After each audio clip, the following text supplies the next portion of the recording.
closer tonight, keep holding my hand. I know this ain't love, but let me stay the night. I said let me stay a while. I said let me stay a while. I said let me stay a while. I said let me stay a while. I said let me stay a while.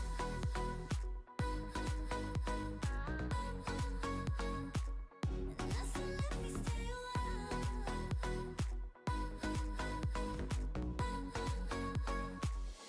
I said let me stay a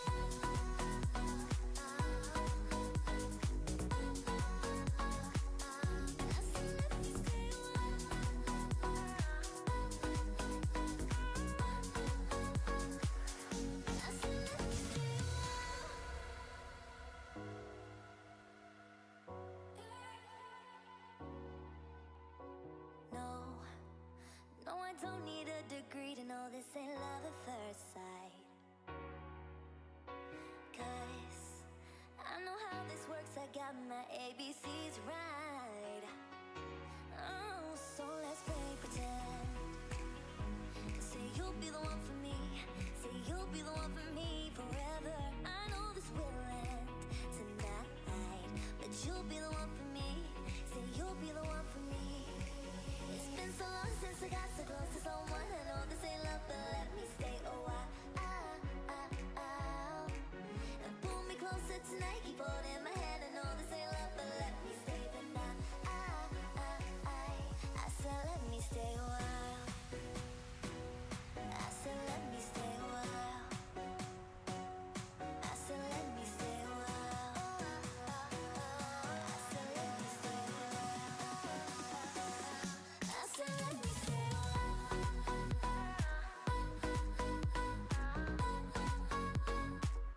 And I said let me stay a while.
me saying what's in my head, filling my mind with these images, yeah. And it's the way that you look at me, makes me feel like I can't breathe. It ain't right, right, right. It ain't right, right, right. It ain't right. Oh no. It ain't right, right, right. It ain't right, right, right. It ain't right. Oh no. You're calling my phone. I'm being patient, but I'm all alone. Staying faithful and I'll never know when you're coming back around. When you're coming back around.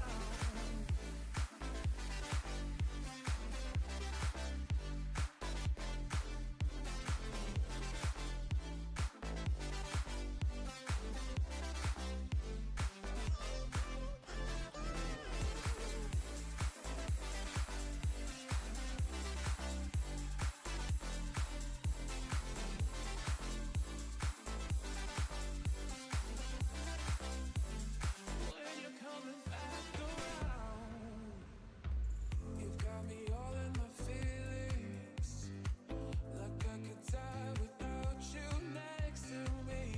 It's the way that you look at me, makes me feel like I can't breathe. It ain't right, right, right. It ain't right, right, right. Ain't right.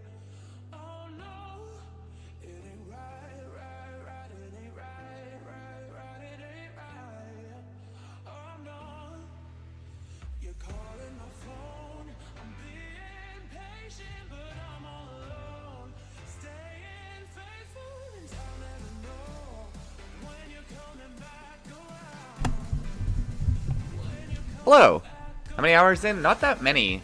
I spent like probably a solid I want to say hour or so just organizing the runners, which is kind of funny.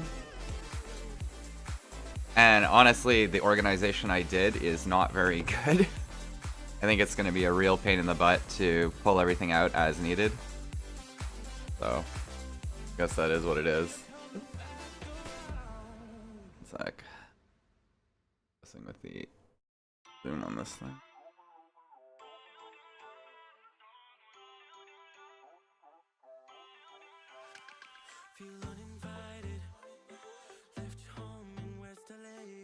There are so many runners though. Oh my goodness.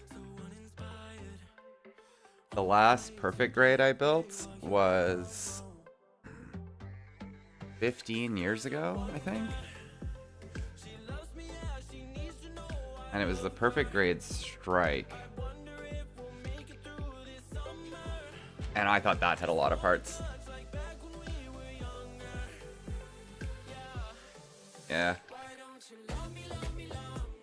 It's cool though, like it's almost like a spectacle almost. Just like having that many runners. That many parts for a model kit.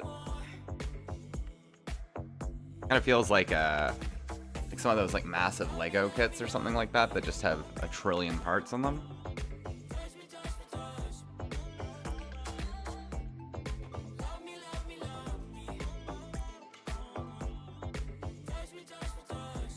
It would be nice to have, like, just infinite space, I guess, to, like, put up everything and be able to, like, easily access, like, every tool, every part, easily.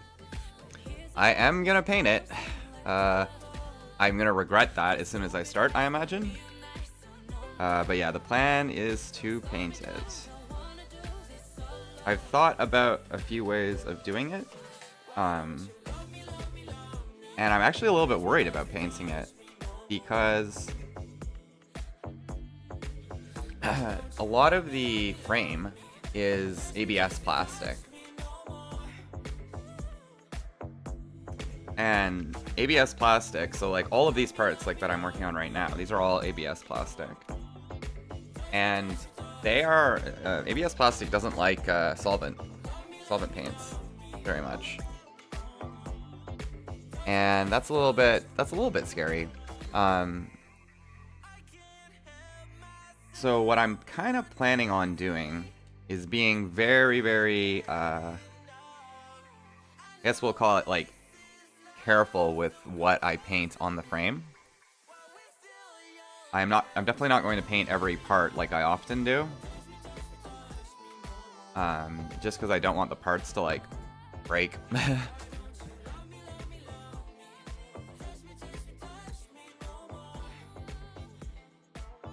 Which I think is, I don't know, people are already breaking parts in the hips and such because the connection is so tight.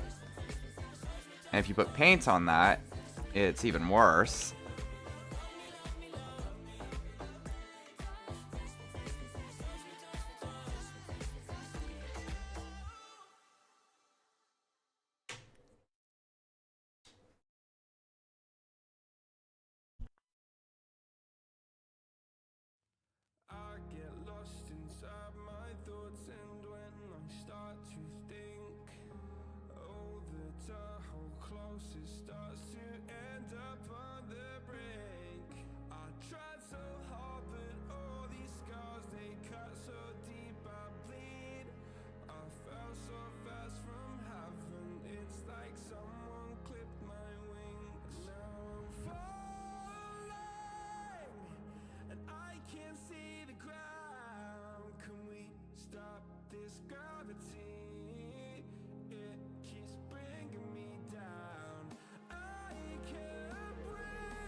No, the PGU Nu, or it had some ABS plastic, but not nearly as much as this one. So it wasn't quite as like, it did have some, but it wasn't quite as risky. I think it's probably like ABS is a stronger plastic than like the polystyrene plastic and stuff. And just given, I guess, the weight of this one and the size of it, I guess they probably felt that they had to do it. I will say, though, that, first off, I've already seen some people just paint the ABS plastic, and I suspect they just use lacquer paints, which you can do. But, this ABS plastic does feel like, I don't know, I want to say like a little bit different than the normal, like, really, really brittle ABS plastic that's always, like, you don't even want to get panel liner on it because it could just break. This does, it's definitely ABS plastic, but it's not, I don't know, it's kind of hard to describe. Differences in plastics and how do you accommodate? Okay, so, basically, ABS is the one you gotta watch out for. Most kits will tell you on the runner or in the instruction manual what kind of plastic it is that you're dealing with. And ABS is the one that's a little bit more likely to like melt or fall apart underneath, or when you spray a solvent onto it or an oil, so like an enamel or a lacquer. There's a few things you can do to get around it, though. The first one is don't use an enamel or a lacquer on it. So you could paint with a water-based paint like an acrylic, and then you're fine. Like, you can spray that as all you want. But sometimes that sucks because some acrylics and whatever they're kind of thick, or they're crappy, or they just don't have the color that you want. So that can be kind of annoying. So what else you can do with, like, like if you're careful. And yeah, surfacer does help, or surfacer is kind of like required, right? But what you can do, if you're spraying with a lacquer, is as long as you're letting the parts, like the part dry and the thinner, because it's the thinner that actually breaks apart the plastic. If you're letting it dry properly and you're not like melting the part, like if you're not just like sitting there spraying as much lacquer onto it, you could just actually watch the part melt if you did that. But if you're doing light coats and lots of them, and then you let the part fully cure before you put any sort of pressure or you bend it or anything like that, you usually can get away with it. You do have to let it dry longer and be a little bit more careful because it will weaken the plastic. And that's kind of what I'm worried about with this kit, because there's just so much weight. Because the kit's so big and there's so many heavy parts, I'm worried about that pressure on a weakened part. So when you mentioned surfacer, it is true that you could use like an acrylic surfacer or a water-based surfacer instead, and then cover the part with that, then let that fully dry, and then paint with your lacquers afterwards. But like surfacers are also usually thicker than the paint itself. So like when you're already dealing with a kit that has like such tight margins and all the parts are so tight, I really don't want to put like an acrylic surfacer on it. I feel like it would really gung things up. I don't know.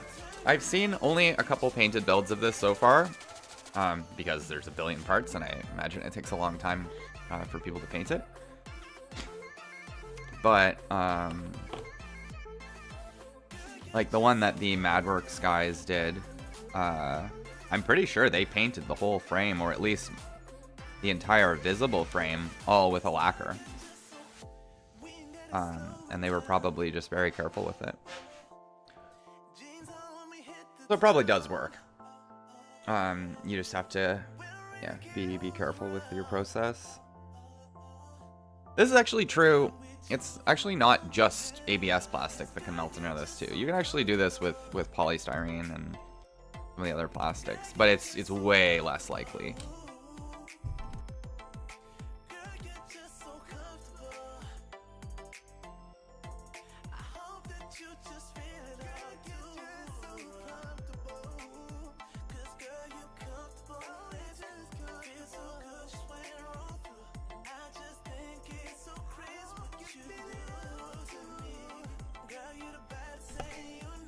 So yeah, all that being said,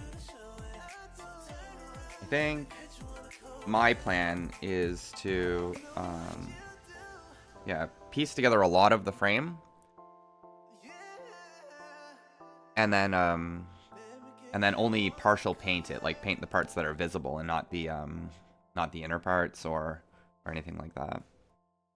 Do you have to thin surfacer before using? Almost always, yeah. Pretty much every paint you buy off the shelf, you have to thin. Even some paints are like branded as like airbrush ready, like, you know, like they'll be like, yeah, this is ready, just put in your airbrush and blast it, you'll be fine. But my experience is that that's a lie. And you will want to thin it like to some extent and figure out like a ratio that works, because your thinning ratio also depends on the needle size of your airbrush, and it depends on the PSI. So for surfacer, same thinner ratio. Yeah, I think it's usually about the same. Maybe you would change it a little bit, just as you would with any paint, right? Where if you see like if the paint is just a little bit thicker, maybe you thin it a bit more. But yeah, usually it's about the same.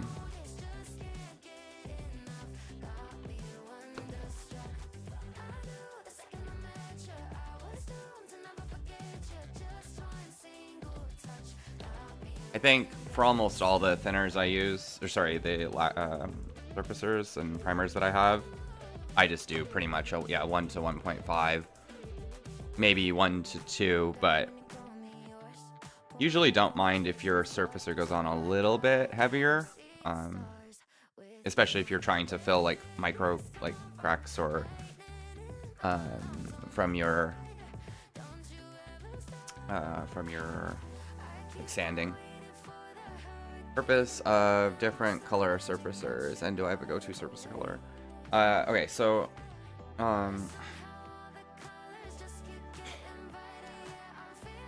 probably the best different uses are, it's kind of dependent on the color that's going on top of it, right? Because the base below the color does affect the color that's on top of it. If you have a black part and you try and paint white paint on top of it, white is nowhere near as opaque as like a blue or something like that, and you're not giving it a light enough base, right? So it's gonna look different when it's on when you put the color on top of it. If you try and spray a yellow over top of black or a gray, the yellow is gonna look like browny green, unless you do like 400 layers of it, so much that it's like not even usable. It looks bad. So basically there's there's like a whole bunch of goals for what you want with primers. The first one is it helps you see mistakes with your parts when you spray it, so you spray a primer. The second is it helps with adhesion. Primers tend to stick a little bit better, paint will stick better to it. The third is that you'll have a consistent color under for your entire paint job. So if I have like 10 blue parts and 4 of them, and I'm going to paint these 10 blue parts and like 10 red parts, and I'm going to paint all 10 of these parts one color, you want to have the same base underneath all of them so that the color I put on top looks the same. So it helps you have consistent color output with the primer. And then which color you use underneath it usually depends on what color is going to go on top or what type of paint you're doing. So if you're doing like a yellow, I use a pink primer for that. You can use pink primer for red as well. If I'm doing like a blue or like a brown or a green, gray primer is fine, like a light gray primer. Light gray is kind of like just generic. It's pretty good for a lot of things, except for basically yellow. If you're doing white, depends on the kind of white you want and how white you want it. I think usually Gundam white is actually more of an off-white, or it's not really like the whitest of white. It's more like a cool or gray white kind of. So you can spray with a gray primer, or you can spray with a white primer. Depends, right?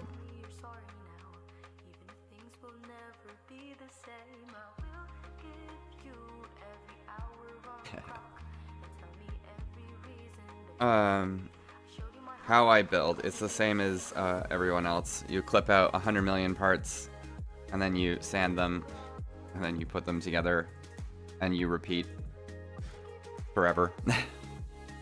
And then I struggle with the manual or something like that. I'm gonna be exposed. Put the part in the wrong order, and then have to undo it, and then I'll break apart, and then I'll mold.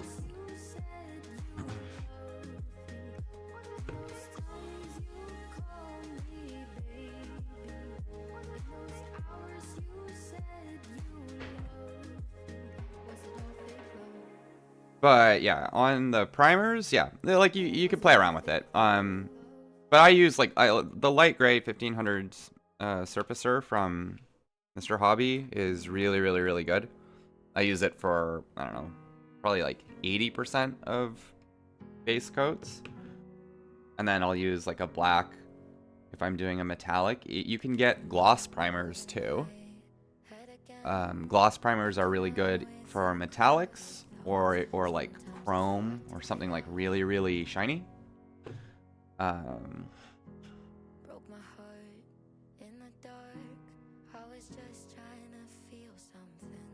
But like if you could only buy, if somebody's like you only get to buy 2 primers, which would you buy?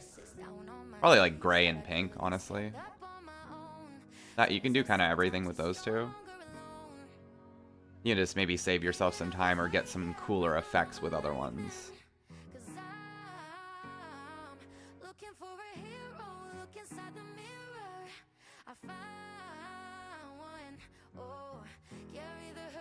I once put together the Buster Gundam Master Grade that I put together. I had the skirt on backwards for a very long time. Like I just had like the back part on the front for like a long time.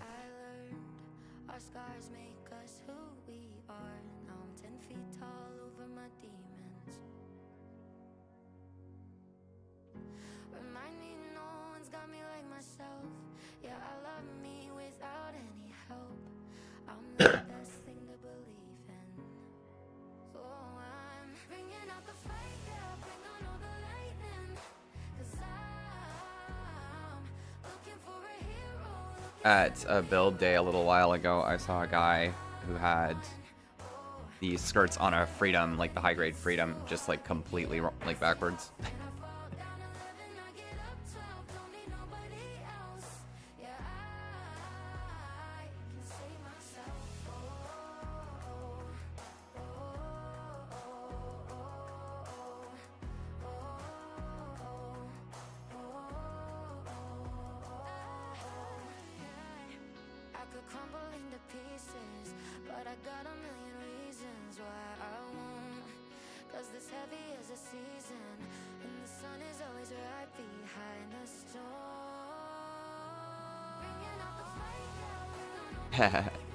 The shading on the armor parts.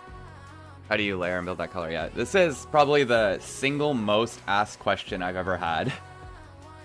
To the point where I really should do like an actual video or a guide on it, just so I could, when people ask, I could be like, here, go watch this. They might even be popular. I'm just quite bad at video content.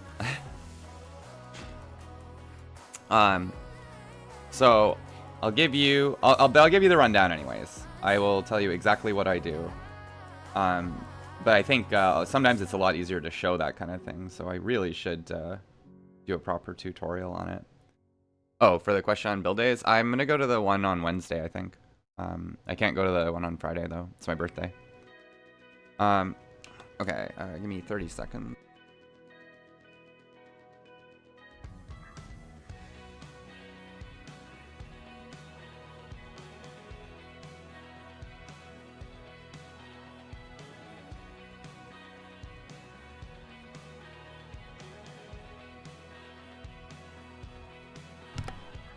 So, for shading, the process does change depending on the color and the effect that you want.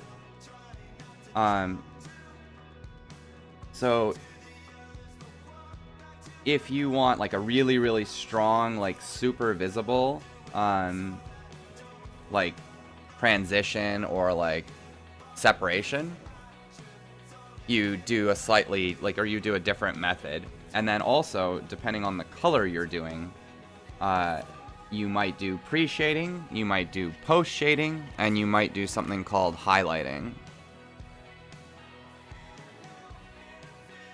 The one on the rainbow effect on certain metallic parts? Yeah. Actually, so hilariously, that's probably one of the easiest things you can possibly do. That like oil stain effect, it's super duper easy.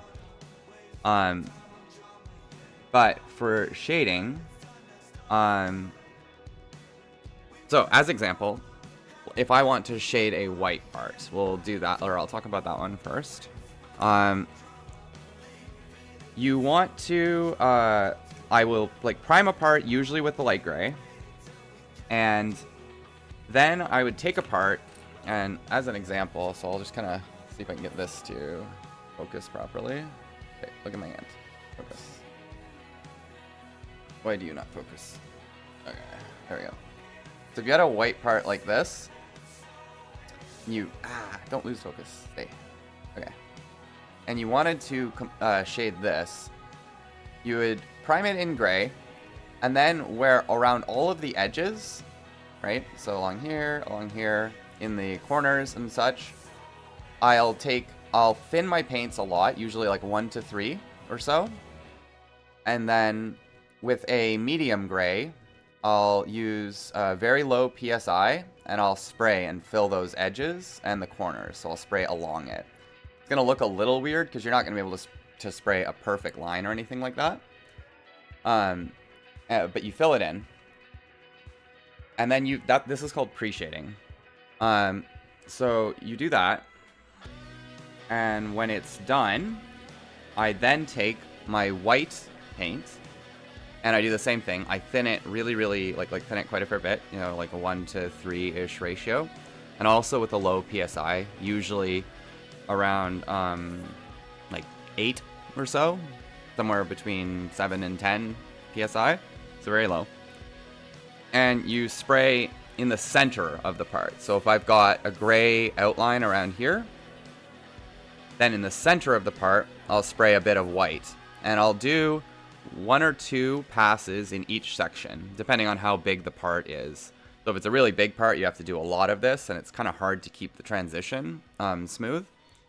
But you'll build up this white in the center, and then you'll have a bit of, if the part is larger, you'd have a bit of regular, like kind of gray here, and then the dark gray around the edges, which is your pre-shade. And then it'll look a little bit wonky, but kind of you'll see the idea of it. And then usually what I'll do for the last step is I'll hold the airbrush farther away and then mist it. So again, really thin paint and low PSI, but I'll spray and even out the transition between the parts. So the process is very slow and very boring, but it looks good. It gives a very cool effect, and that's how I would do white. If you do like a different color though, you might change the method a little bit. If you wanted to do, say, I don't know, like black is kind of almost the exact opposite. So with black, you would do a black base, and then you actually spray a lighter color, so like maybe a medium gray into the center of the part. And then it's going to look weird, and probably the part's going to look too gray and incorrect. But you can then balance it out by using clear black.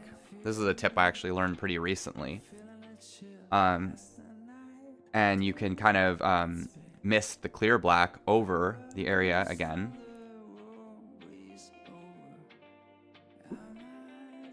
And then that balances out the effect.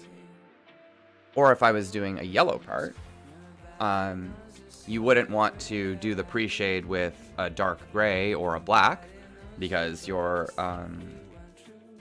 part is going to turn kind of green.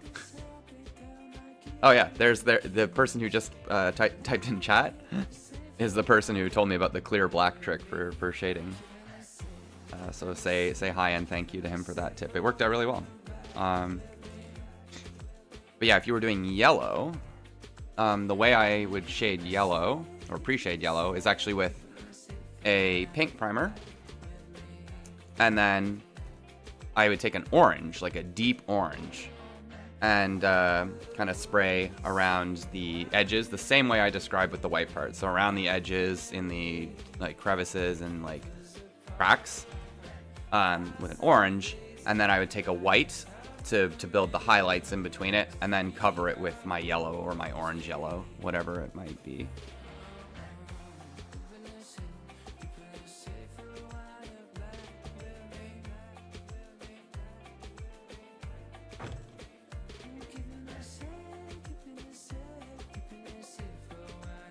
This random copyright free playlist has a couple of good songs, and then most of them are not good. I wonder if there's a better one. Yeah.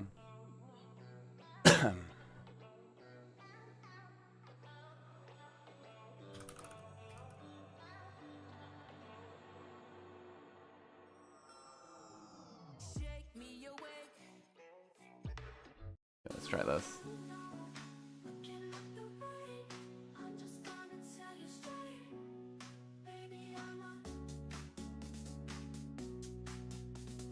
That leg is a absolute unit. Yeah, have you seen it? Do I like the airbrushes from Madworks? Well, I have cracked open the 0.2 that I got, which is this one here. And prior to this, focus properly with weird camera. There we go. Prior to this, I'd never used a 0.2 airbrush before. And actually, while we're talking about shading, it actually does make it easier to do. The smaller needle gives you a little bit more precision, a little bit less, or a little more control, so it makes it doing the build-up and the pre-shading, just a little bit easier. So if you're the kind of person who wants to own more than one airbrush for, special details, I can definitely actually recommend this now that I've given it a try. It's definitely a nice little premium kind of thing you can do.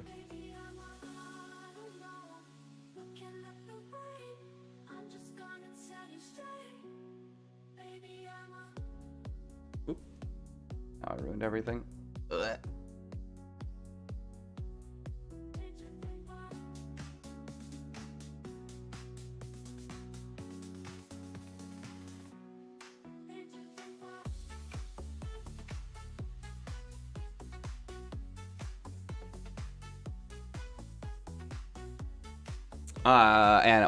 Shoot, I'm really bad at this.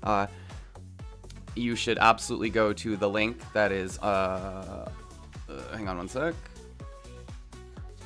There.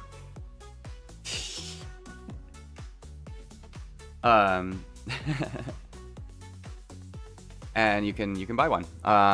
Yeah, there's a coupon for 15% off, and I think, yeah, Mike, or Big Leg, sorry, got one.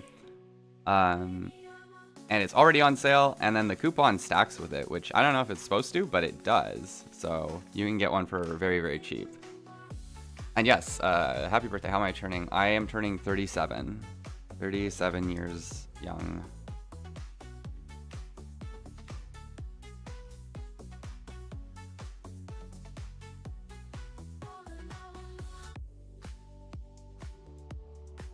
That was a terrible transition between songs. What the hell?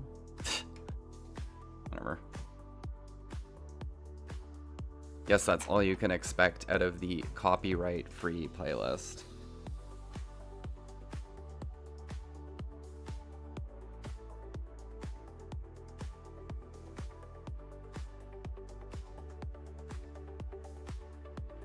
So what I'm kind of hoping to get out of this build is that after I'm done doing all of this, every other build I do for the rest of my life will seem small in comparison. Like it will seem like it has like no parts in comparison.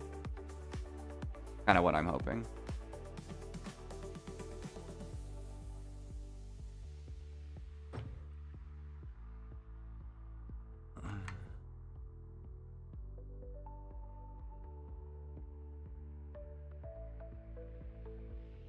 Because like, that's sort of how it works, right?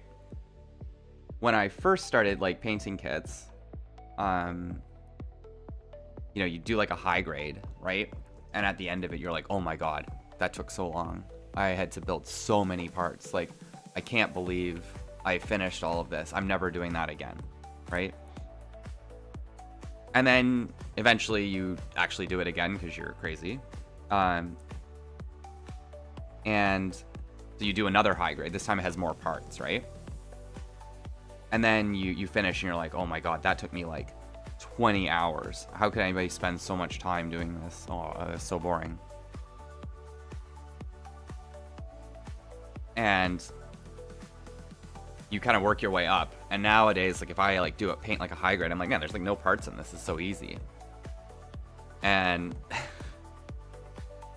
so what I'm kind of hoping is I'll finish this, the kit that has the most parts, right? It's the biggest, has the most parts, except for maybe the Perfect Grade Unicorn Perfectibility, right? I don't actually know which one has more parts, but and then after this, I'll like go do a master grade and I'll be like, shh, I can do this in like an afternoon, easy. Usually do PG builds, paint them all up. Jeez.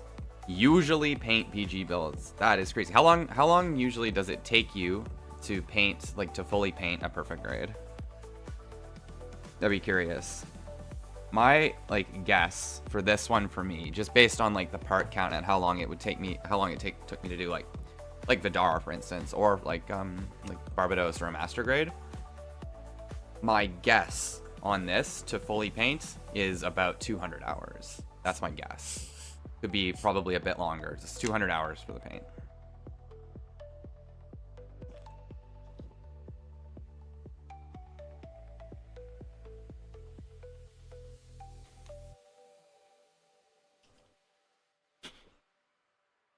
But like, is that actually like 2 weeks? 2 weeks? You do it in 2 weeks?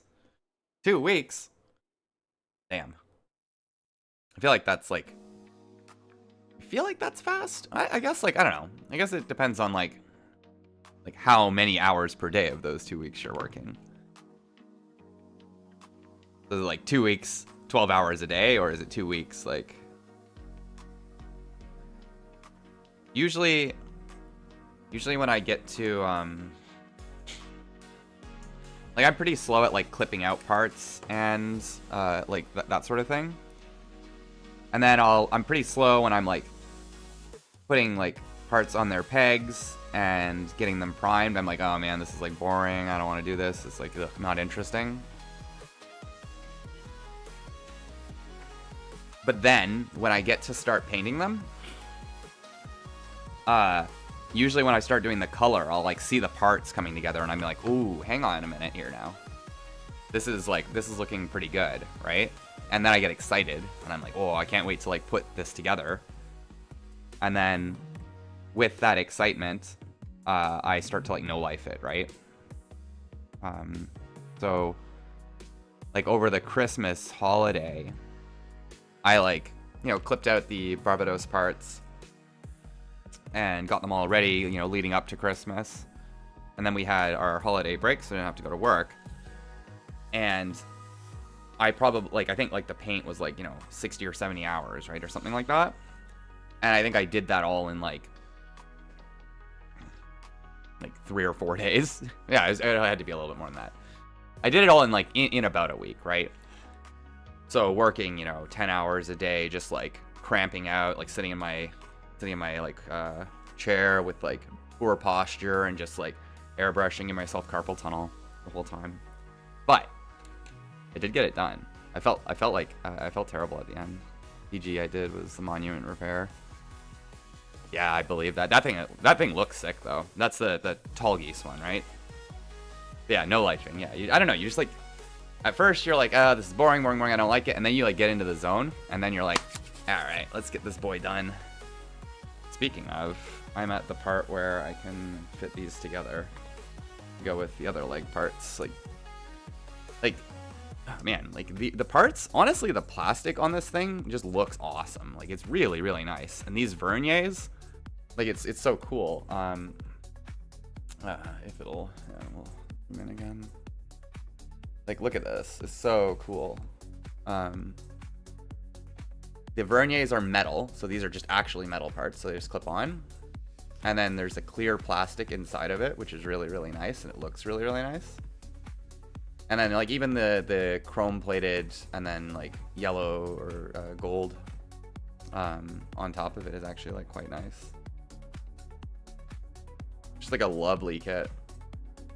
Yeah, so that's an interesting question, right? I think if you are being like a painting purist here, or you're trying to be like, you know, maximum skills here, you probably strip off that chrome plating and then repaint them, right? I think that's what you do if you're going to be like hardcore about this. But honestly, they look really good. Like, I don't think you need to do that. I think that I'm not going to repaint the chrome gold parts. I think they look perfectly fine the way they are.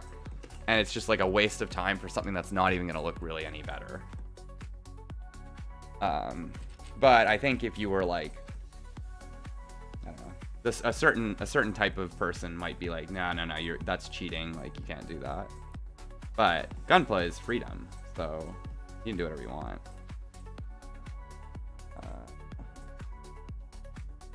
How does this work?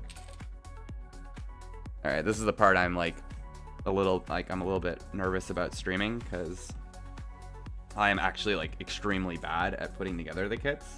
I'm just gonna sit here and like struggle with the parts for a while, and they're just gonna laugh at me.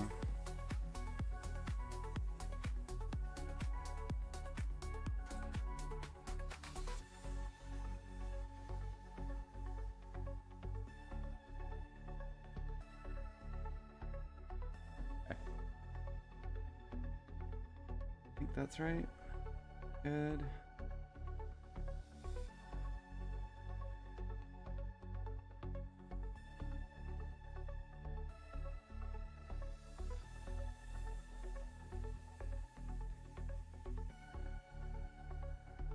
Play this is a little bit better. Not quite as crappy. What do we got here?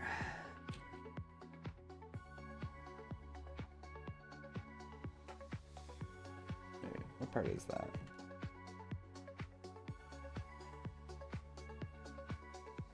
Oh, interesting.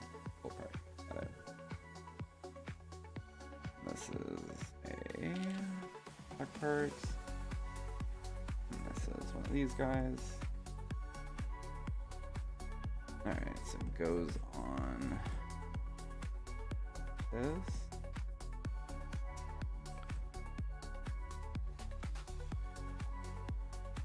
I think, yeah, Mike, all of the, like, third-party, like, names they give to stuff are always, like, so weird. I don't know why. I guess it's, like... I mean, they're trying to avoid, like, lawsuits, I guess, for calling it what it is. But, like, they're already, like, kind of stealing the design. So, like, why even bother? Just call it Tall Geese.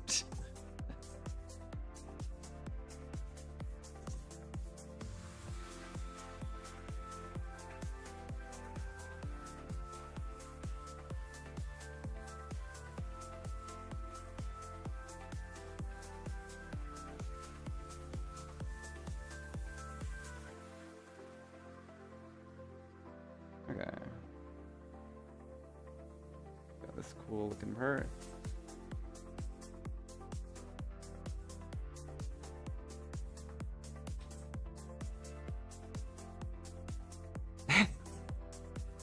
Farmer worker. Physalis? Is that how you pronounce that? I don't even know. Physalis. It sounds like an STD. Like, I don't want to catch Physalis.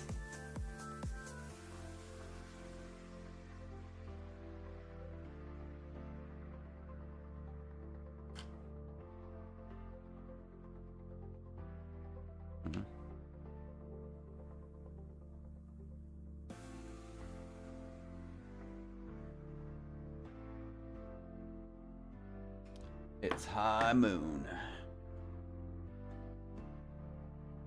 Any Overwatch enjoyers in chat? No? Game's dead? Yeah.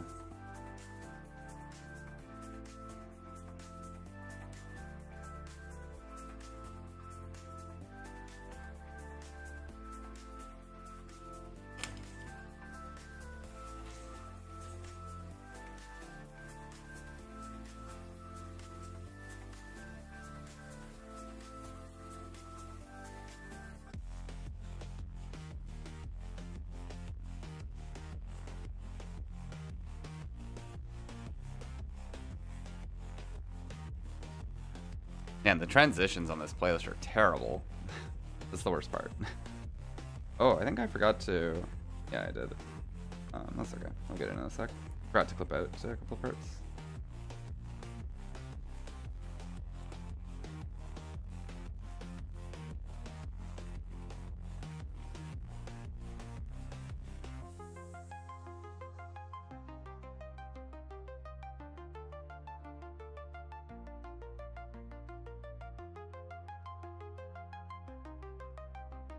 Which kid is Wolf Corpse? Like, which Gundam is it? Is that like a Barbados or something?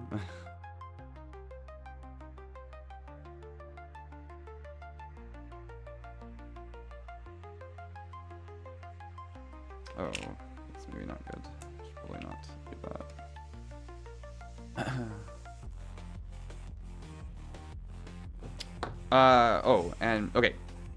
I get like sidetracked very easily, but did that mostly answer your questions on shading? I think it's like, it's kind of hard to explain it without actually showing it, but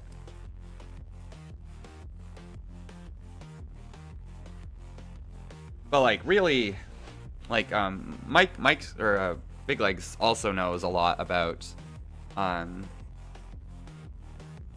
shading. He does it all the time. So like, really it just kind of comes down to doing it a bunch of times and just kind of practicing a little bit with it. You kind of get the hang of it, and there's a, you know, sort of a vibe you sort of get into for it.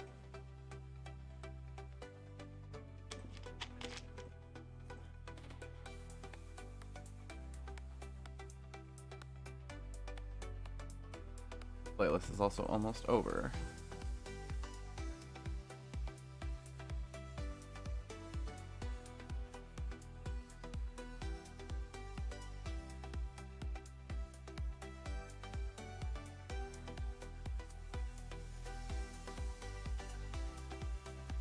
Try this playlist. What is this?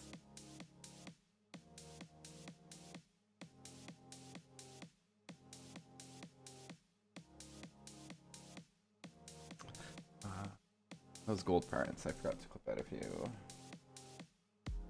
Get those now. E6, 11, and 12.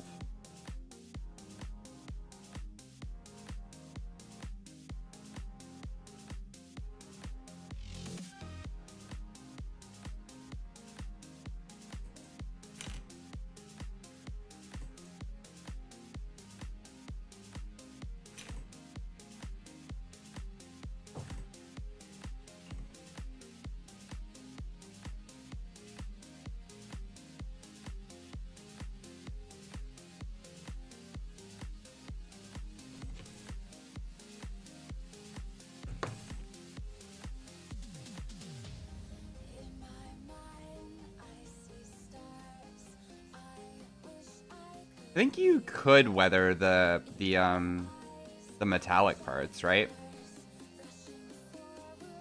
There are, like, you can get paints for metallics, right? That would work.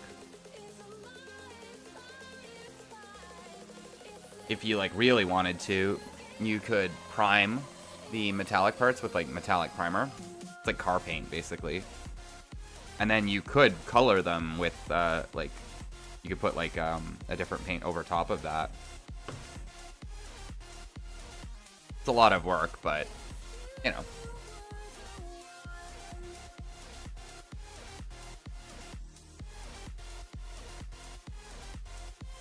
I saw a, like, painted build of the PGU Nu that was all weathered, and it looked very bad.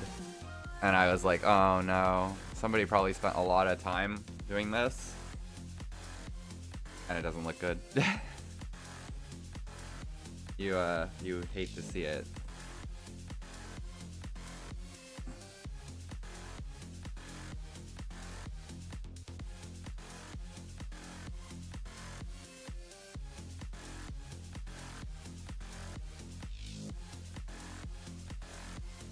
E15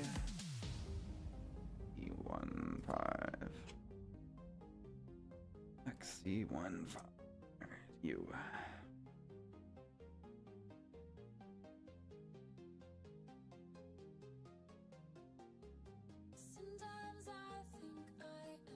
Master grade Barbados, yeah, that would be sick. Maybe they will. I don't know. Like, it seemed like, I feel like they're gonna do a Lupus, right? Or sorry, a Lupus Rex, right? Because they did Lupus, so they've got like most of the, like, the frame is all parted out. Like, they have molds for like a lot of the parts already. Like, I feel like we can't be too far off from a Lupus Rex.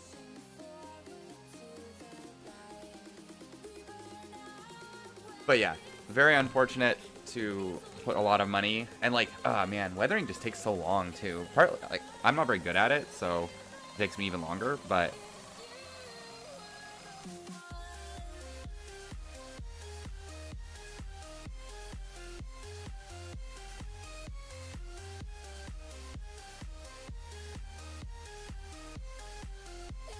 yeah, you don't want to make your kit look worse. I think that happens quite a fair bit with weathering too, unfortunately. I think like good weathering makes like a kit look amazing. It looks really cool, like very realistic. But I think if you do bad weathering, you can like very easily just make the kit look dirty or like crappy. Yeah, the weathering I've always done, I am not good at making it like a kit look like it's like beat up a lot. I've tried that a few times, like with like practice kits, and it always just looks like crap. And so I just don't. Because I don't wanna make it look bad or worse. And I feel like that's what happens. So yeah, the weathering I do is it's always like light chipping, or you know, like some like oil stains or like just a few stains here and there. I gotta make sure I don't get this one wrong.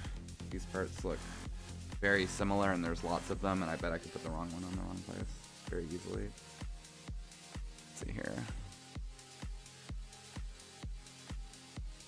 What goes on? Like the right part.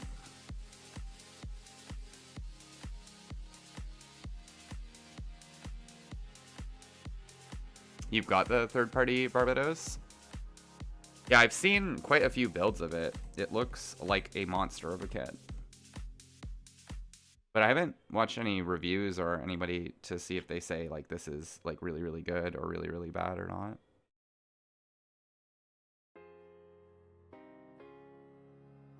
But it looks sweet, so worst case, I don't know, it can't be that bad, right?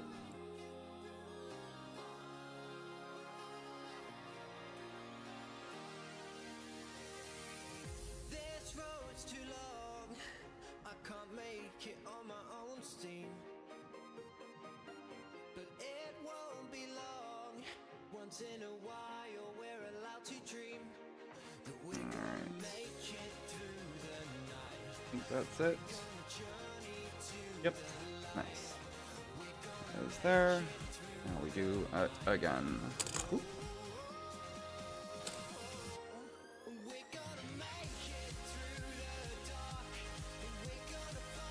I think like, yeah, like if you're doing like a diorama build or something like that, and the diorama calls for the kit to be super beat up, like just like gungy or something like that, then like, yeah, go wild on the weathering, right? Like it makes sense aesthetically. Like sometimes I'll see like a video or like a build online, and like some guy will be like, yeah, I weathered my kit, right? And it'll just be standing there like on his shelf, and it looks like he just like took it out in the dirt outside and like threw some dirt on it.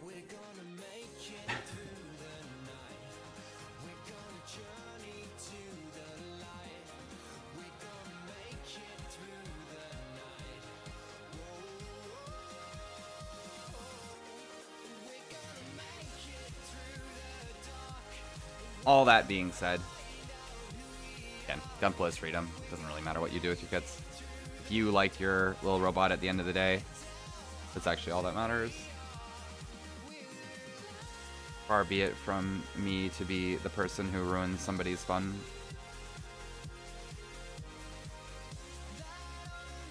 Dirt black?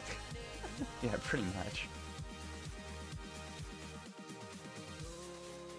I know there's like a subset of the community that like blow up their kits. Like they'll like take a kit and then put like fireworks on it and just explode it. It's like true weathering. It actually just got blown up.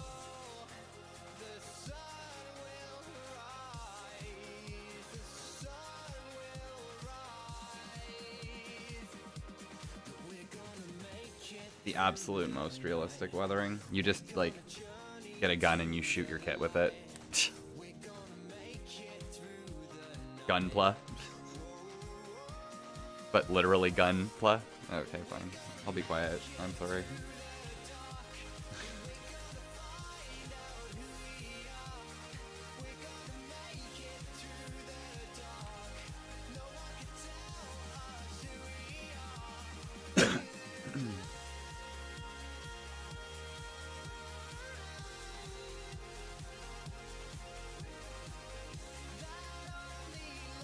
taking the Gunpla buddy out to the shooting range.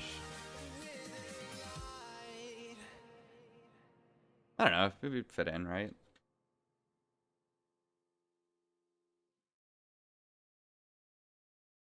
Okay. Oh yeah, I get it. These are like this is like the front of the leg right here. It's kind of this, and then it like moves in and out, and these are like the, yeah, okay.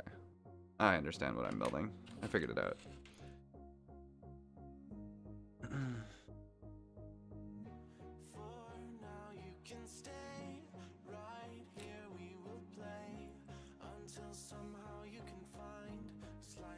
Nice. Okay. We have completed page 2 of... One sec. Oop.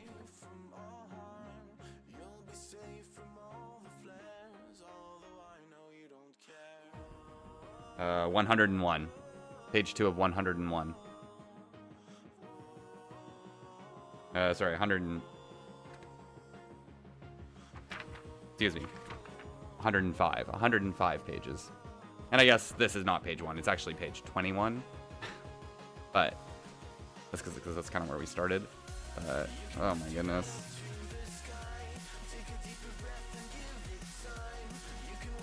And I guess the fin funnels, it doesn't actually have a page for every single one. You just do one thing. Okay, I'm not going to look at this. It's going to discourage me from continuing. Put this the other finished parts. I am planning on painting it. I don't know if... We'll see if, like... Okay, we'll see what happens. I'll paint it, assuming I am still alive. Like, I still exist. Like, the passage of time, I have not decayed. When I get to that point. But that is the plan.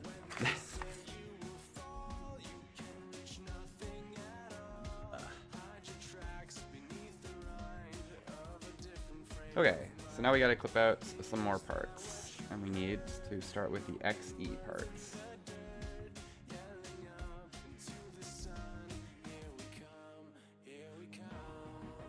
That's these ones, right? Yeah. XE 9, 8, and 10.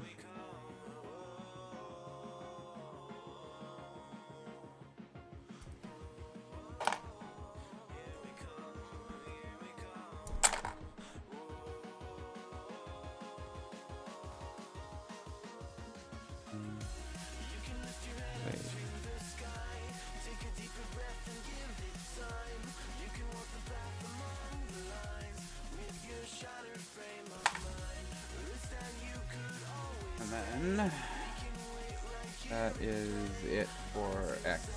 But we do it again. We have to do it twice.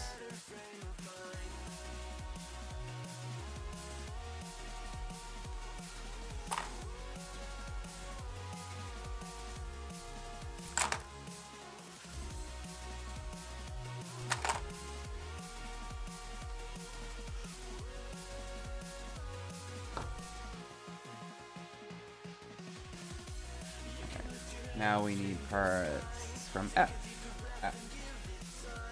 Is that the... yeah, it is. Okay. F5, 11.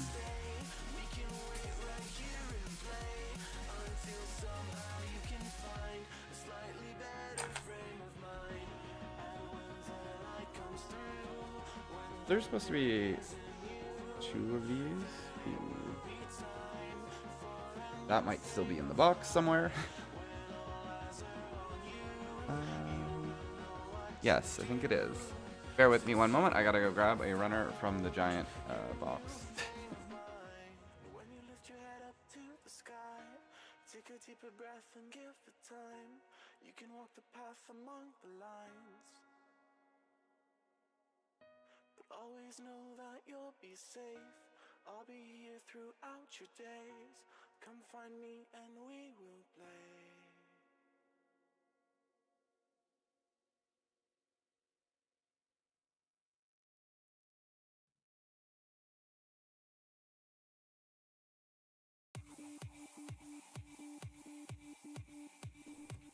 The the like the thing from the new Hathaway movie. That thing looks, I don't even know what that thing looks like. Yeah, I'll probably do it. What I'm actually extremely excited for is the Kshatriya, the MGSD Kshatriya. I think that thing looks awesome. I don't think there's a single better kit that you could ever do in MGSD form than Kshatriya. It already looks like a little goblin to begin with, and now it's going to look like some sort of plant. Like a tiny little plant goblin.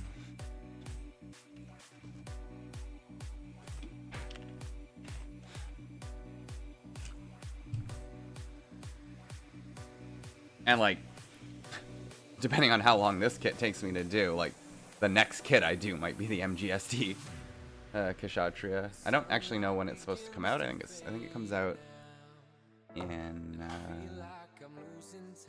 September or something. So hopefully I'm not still doing this then, but I guess with like how many parts there are. 1, 2.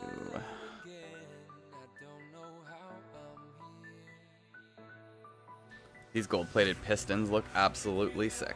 Yeah, bell pepper is perfect, actually. Yeah, that's brilliant. That's exactly what it is. The MGSD lineup is just so freaking good. Like, every single kit in that lineup is, like, unbelievably good quality.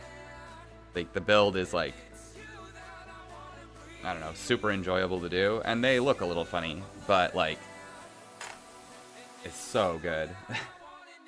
Every time, like, people ask me, like, what kit should I do? I'm always like, do one of the MGSDs. They're so good. But I get why some people, like, don't want to do them, because they look a little silly.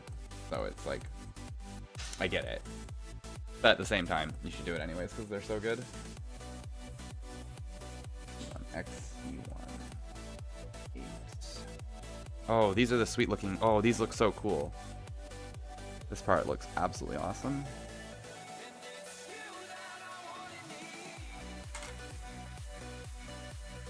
Look at this really cool part here. Isn't that sweet? Look at that thing. That might be one of the single coolest Gunpla parts that exists. What I really want to do, like, I want to learn how you make something like this, like piping or wiring that looks like this. Because I want to, like, put this on other kits. Like this kind of tubing.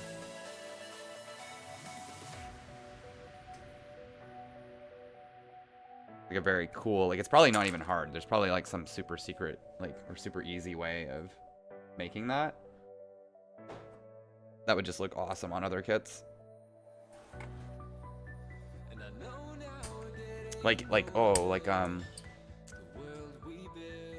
the Barbados. Like, imagine if some of the piping kind of look, it kind of does look a little bit like that, but if it looks even, like, cooler, I don't know.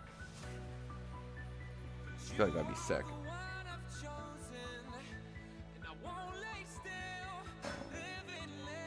I'm not supposed to cut out 11.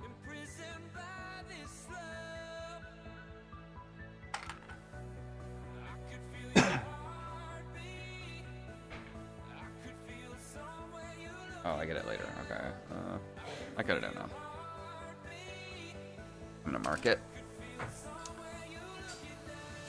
The Caliburn, okay, I am gonna do it. But the first coat of paint I did on it for a color scheme, I really didn't like.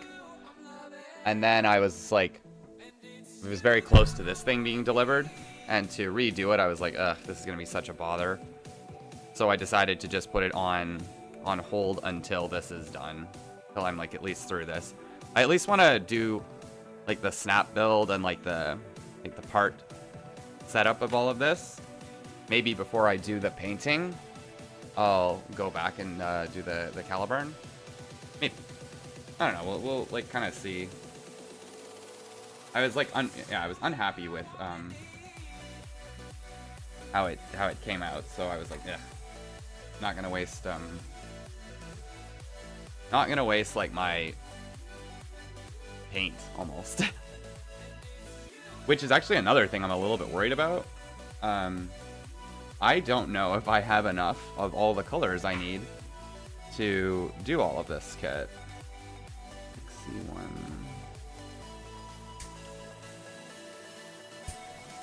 I think I've got enough of the white paint that I can use. And I'm pretty sure I have enough primer. But I don't know if I've got everything else. So it's kind of like, well, that's like the bulk of it. It's mostly white. The blue I'm a little bit worried about. I've struggled actually with this in the past, getting the right like shade of blue for the new Gundam. Like I've never like got like a good, because it's a navy blue and it's hard to like see, I guess, sort of like a tricky one, and but you want it to look good because the part's gonna be so big.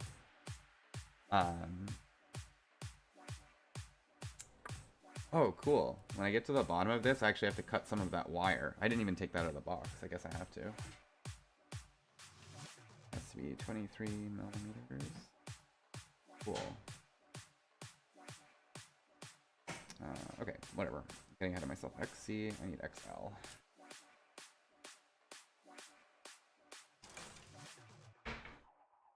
L4. Done.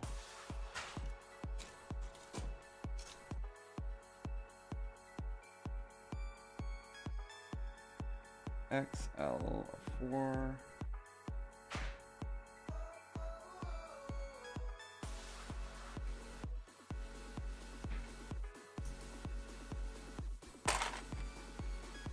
XL4. XE18. When the time comes, be ready. Don't you hesitate. There's nobody left in the world who could ever shake my faith. Holding me back, holding this back. Okay. Don't you see? I think that's all the parts. Except for the wire, which I gotta get. Okay, I will be right back again in a sec. I've gotta go dig the wire out of the box.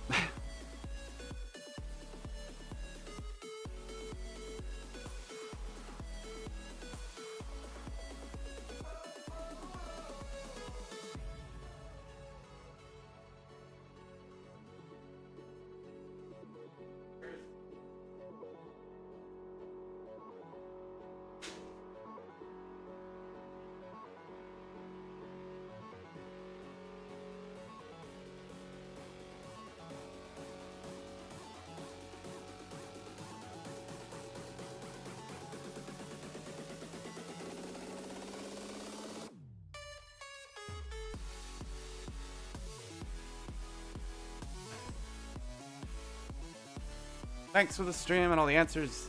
Yep, take care, dude. See you in the next one. Yeah, okay, so like, yeah, this kit, if you didn't know, you're not in the know, comes with wire. Comes with a red wire and a blue wire.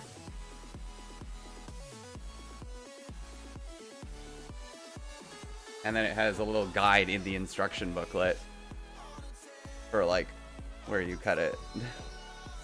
Just kind of funny.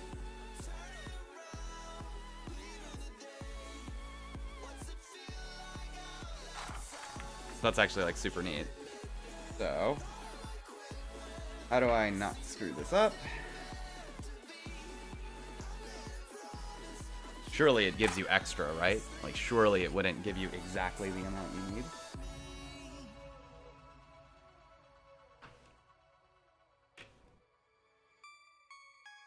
I've cut the wire. When the time comes, be ready. Don't you hesitate. There's And nobody then etching stickers, I'll get that. That's in a bag over here. Yeah. Alright. holding me back, holding this back. Don't you see?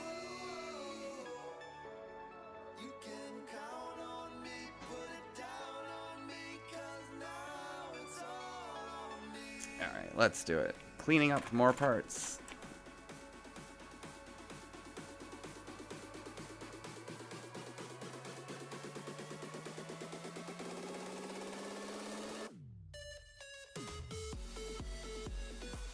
I've done some more testing on with the Madworks nippers versus like God Hand nippers versus Tamiya nippers and whatever, for anybody who's interested in that. And the answer is they're all pretty close. They're kind of like premium nippers. They cost like, you know, Canadian, like, you know, 50, 60 bucks, maybe more. And if you're spending that much money on a pair of nippers for your hobby, I don't know, if you buy any of them, like, they're gonna be good. You don't want to use them on like thick ABS plastic parts, for instance. So I haven't been using my single bladed nippers on a lot of this build. Only like the thinnest, closest cuts.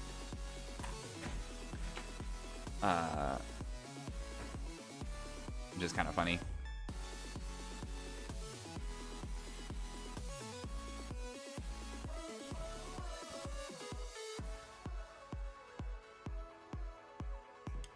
But yeah, like ultimately, like they all cut very, very sharply, very, very clean. Hard to tell the difference between each thing.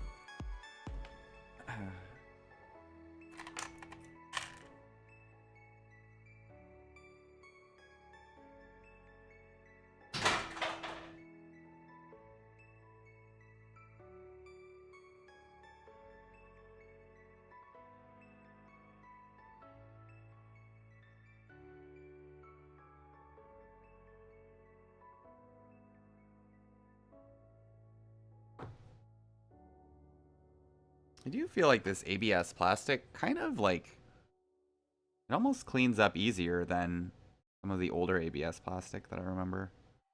Like from older master grades. Like, when I think of ABS plastic, like I think of like really, really firm, like hard plastic, brittle. And this is definitely like, it's definitely a little bit harder, but it's like soft ABS. It's really weird. I don't know how to describe it otherwise. This is like the dorkiest thing I could possibly say. I feel like I'm just like sitting here building a Gundam, talking about what plastic feels like. Oh no. That's probably not healthy, right?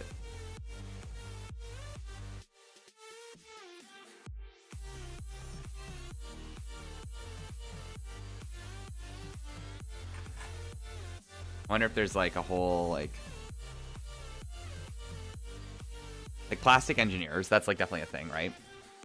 Who like come up with like these kinds of plastics, right?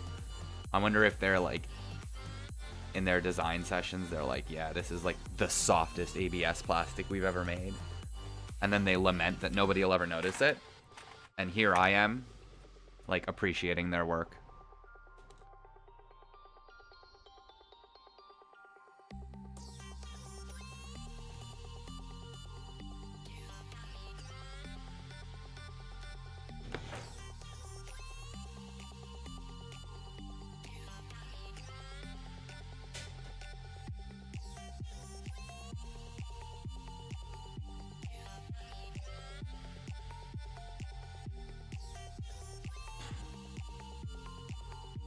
Ramblings of a madman.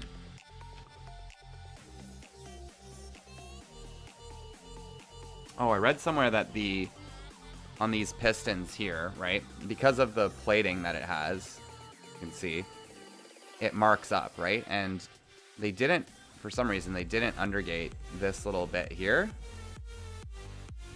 And apparently these are slightly visible. So like, if I was gonna fix the paint on anything, I feel like it'll be like this part that's like slightly visible.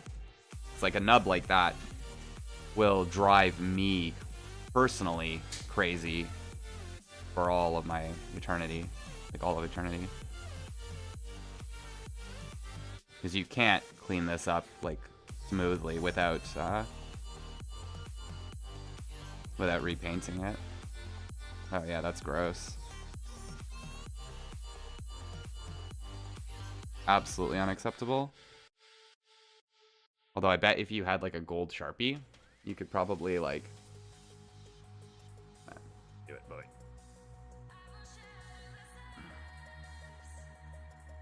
If you had like a gold Sharpie, you could probably like run it along there. Maybe clean it up. Yeah, I don't know.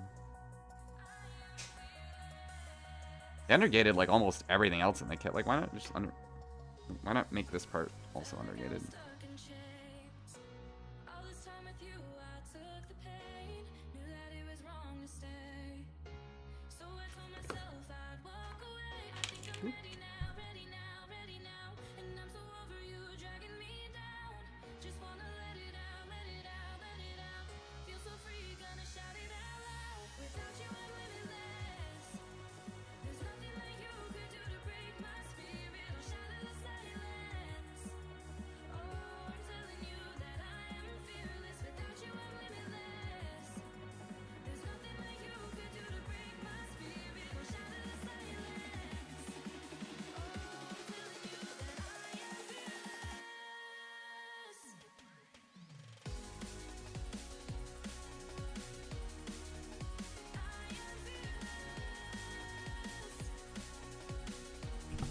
This song's not so bad. I wonder if it's AI generated.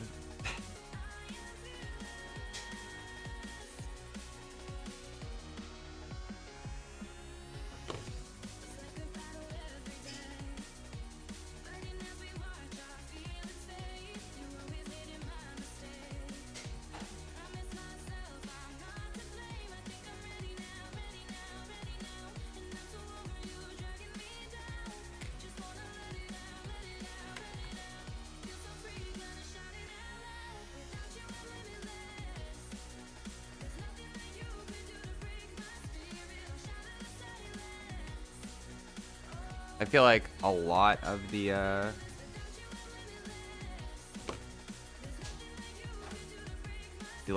royalty-free playlists or like those like vibe playlists on YouTube or Spotify nowadays, I feel like a lot of them are just AI generated entirely.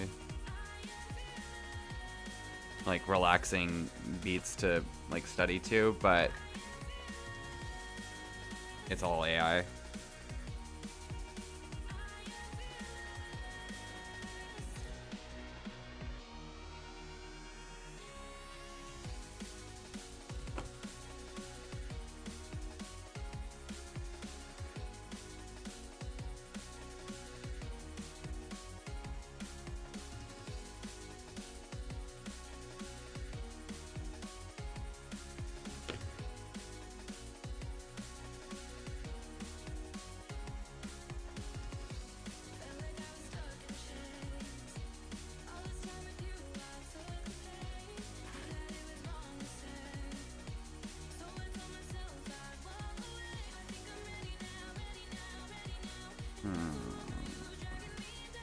I need to fix this.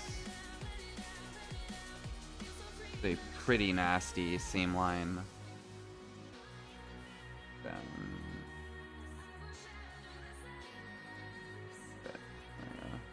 kind of nasty. I feel like it probably won't show up. Like on the final kit, like you won't be able to see it.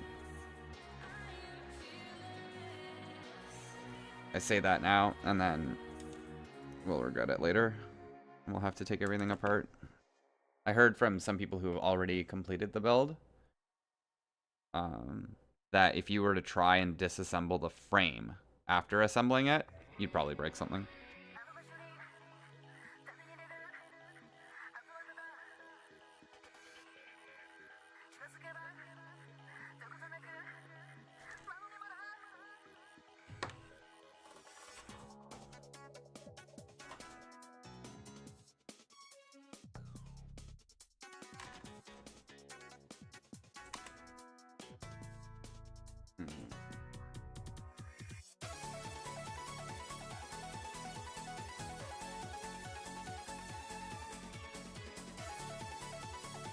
Dang. This is some DDR music. Some Dance Dance Revolution music. Oh, like, literally, I actually think, like, this is actually a DDR song.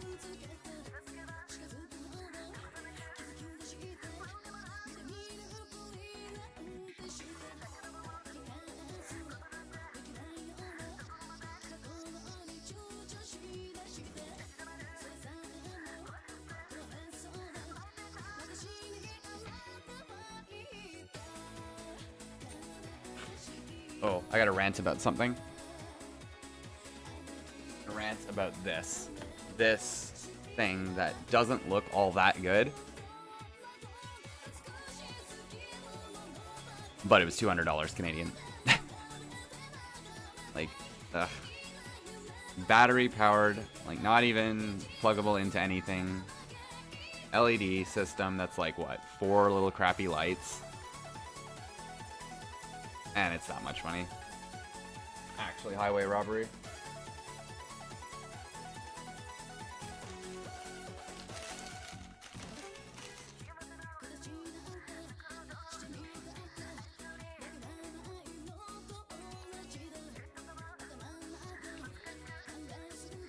Yeah, like, what I probably should have done is just tried to wire in my own lights.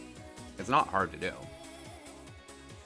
But I was kind of hoping, like, Cosmos, who does, like, a whole bunch of custom LEDs. Yeah, exactly. That's what I should have done. Also, I kind of want to see. Like, I kind of want to see your lighting. Like, I'm curious. But yeah, like I feel like like for what this is gonna light up, which is just the chest and the head, like it would be like the easiest thing ever. And like, I just completely gave Bandai a whole bunch of money for no reason. So like some custom ones, you could like, I'm sure the Cosmos ones will just be like infinitely better, less money, and yeah. What would be really, really funny is if, like, in the next couple weeks or so, if Cosmos comes out with the LED kit and I just buy it instead. And then I just, like, cry with the amount of money I wasted on the official one.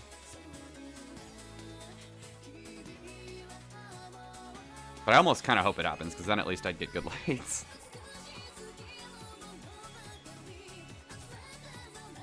Alrighty. Let us construct parts.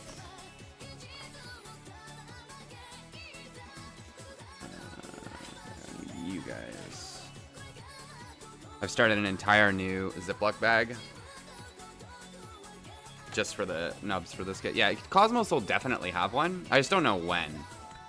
So like I picked up this in case I get to the point where the LEDs go in. And then like if the Cosmos one hadn't come out, or if it's like really hard to get a hold of, which sometimes they are, I didn't want to like have to stop building just to wait for it. Maybe too greedy. Maybe I should have like just been not greedy, but I'm a very impatient person, so.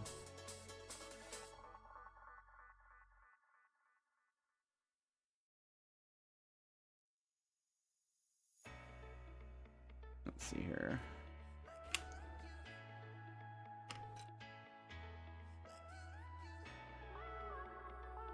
It goes in here.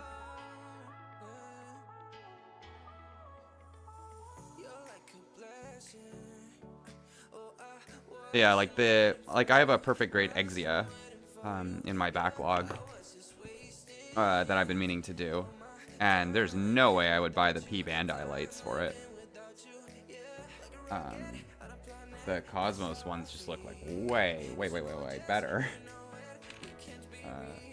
and are like half the price or less.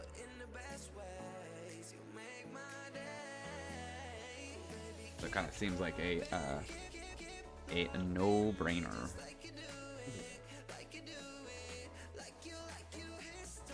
Oh, I see.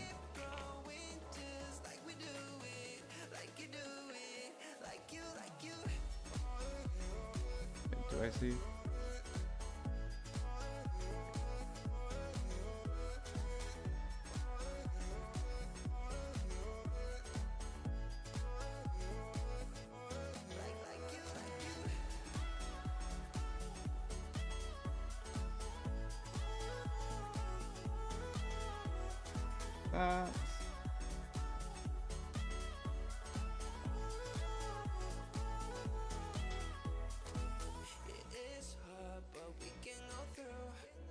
And then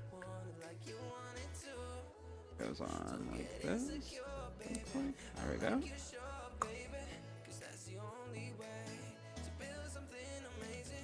This goes on like that. Cool looking pistons. And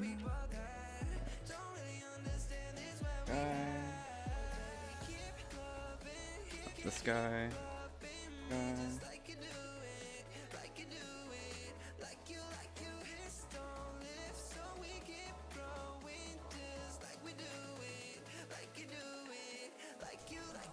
Cool.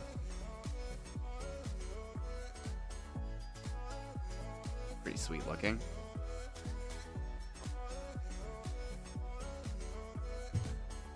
Alright. That's on. Looks like this.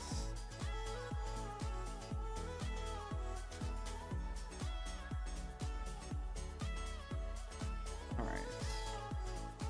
Moving along. Get this part. Oh, I think did I fail to cut that out? Yeah, I forgot to cut out a part. Very good. Great. That's all four.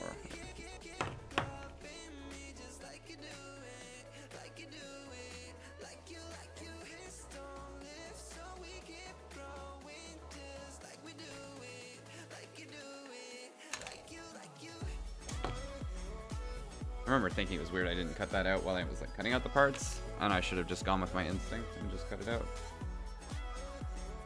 Alright.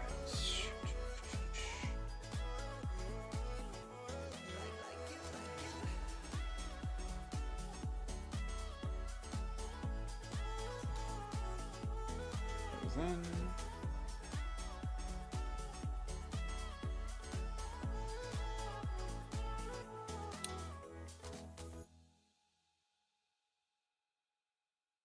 This.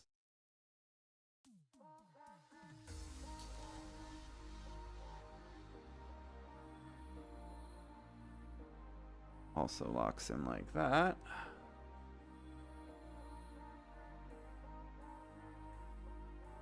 And we put this part around it. Whoa. That is a chunky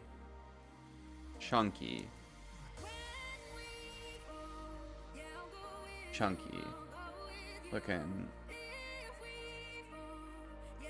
like and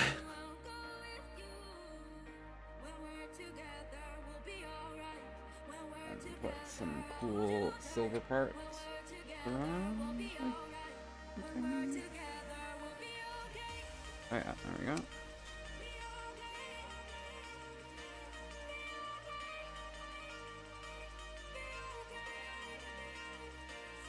Oh, okay, alright, here's the wire part. Alright, we gotta figure this out.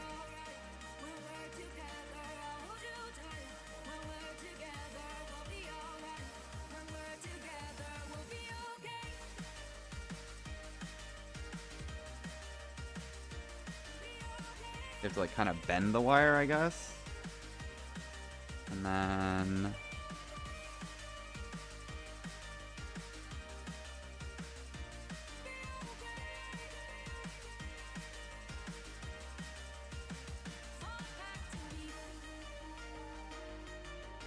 that goes in. Oh, cool.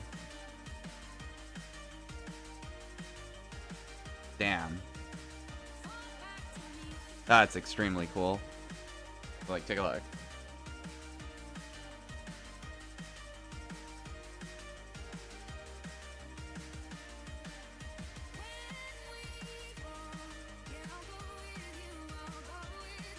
Very cool.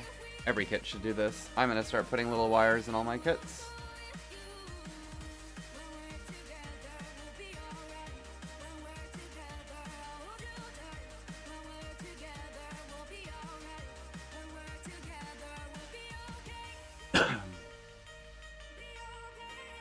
Extremely cool. And then it calls for an etching sticker. Alright, so pop those open.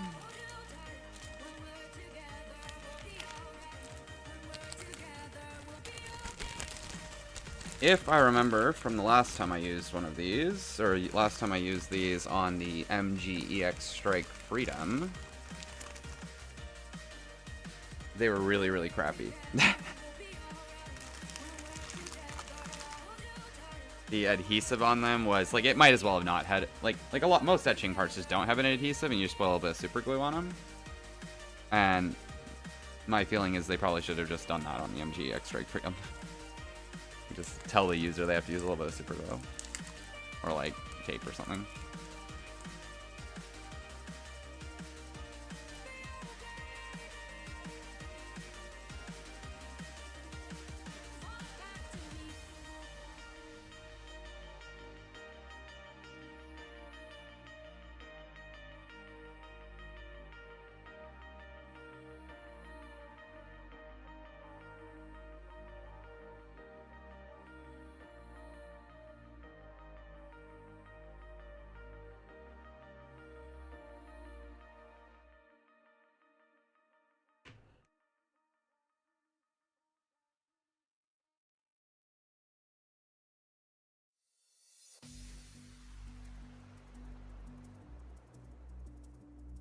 Let's see here.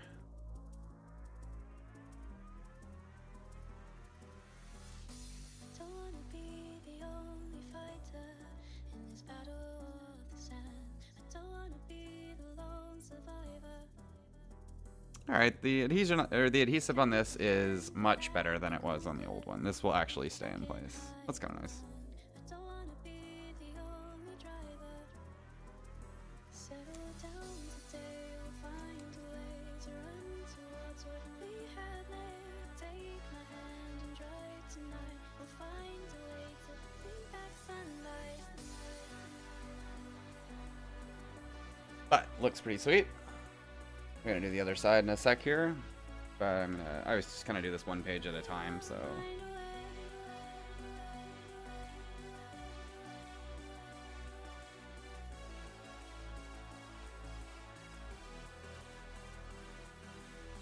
Don't tell me, I'll find a way. Nice. All right. Don't break me, I'm here to stay. The other part was here.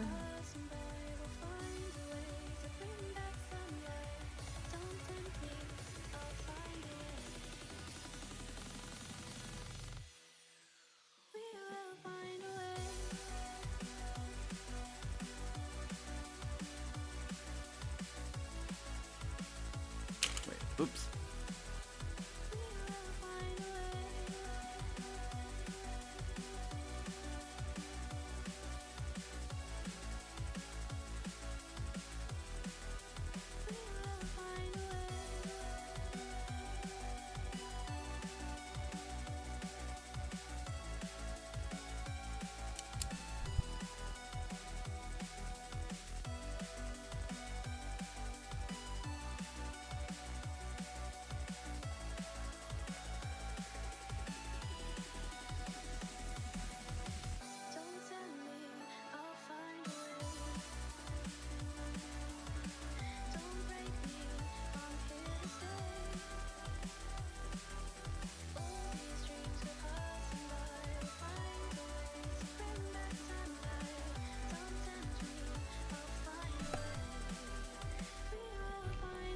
When do I actually get to snap this together so I get to see it?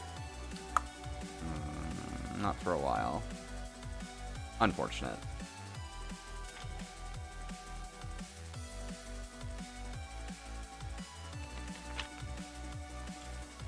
Alright, we need a few more parts now.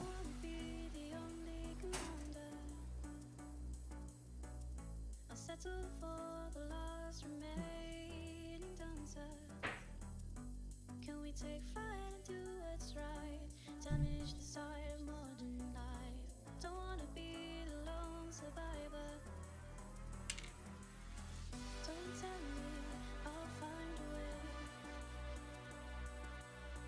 Don't break me, I'm here to stay. All these dreams we're passing by, we'll find a way to bring back sunlight. Don't tempt me, I'll find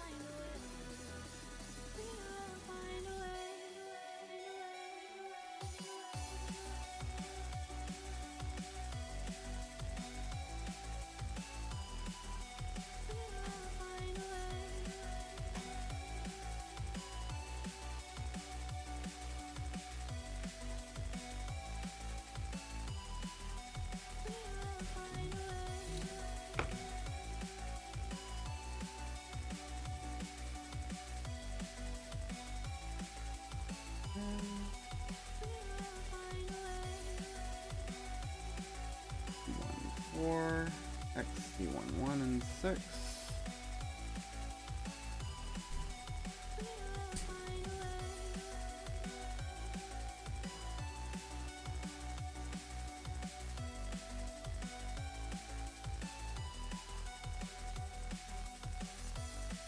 I wonder if any of the parts on this kit are reused from the other PGU. Kinda doubt it. Don't tell me I'll find a way. Don't break me, I'm here to stay. 18. All these dreams go passing by.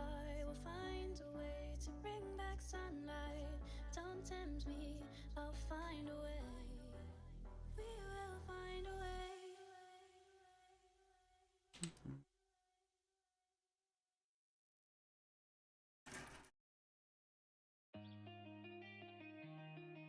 XL3 and 4.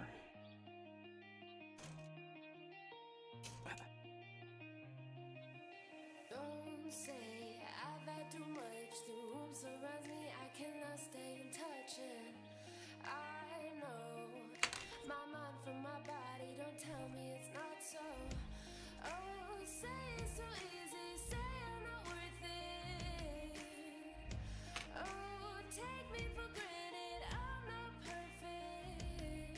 Show me the better side of the world, yeah. Play me, I tell you, I won't be pushed. Don't say I've had too much. The rooms around me, I do not give a fuck. Yeah. I'm on the edge. XL3, XL4. And then I'm gonna need... Oh, wait, no. I don't need that right now.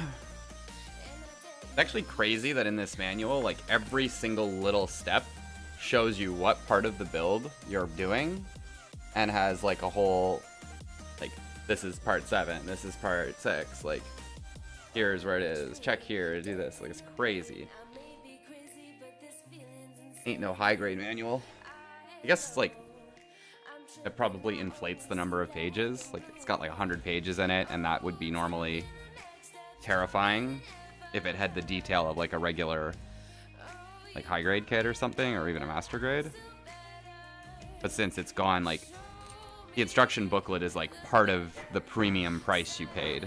Like, they did a beautiful print and the extra mile on like the whole thing.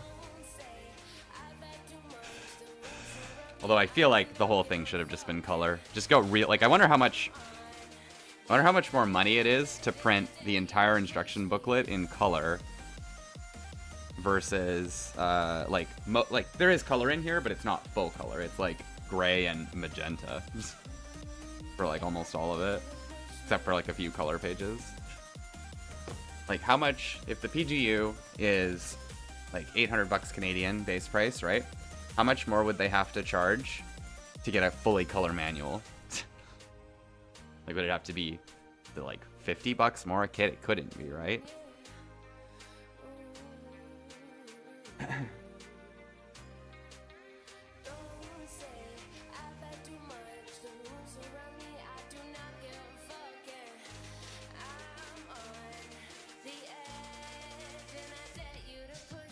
So maybe it's like more than you think. It's like a surprising amount more. And they were like, people will definitely spend $800 on this kit, but they won't spend $820. Zero chance. No color manual for you.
Ooh.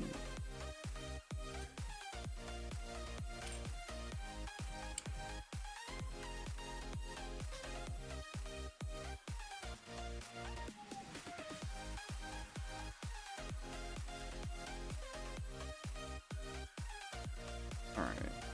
Let's this. And now we do the next page, which needs a little bit more wire. I'm going to do the wire right away. Yeah, the inner frame looks crazy. Like, look at how, like, chonky this is. This is so cool. Right out of the box, too. Like,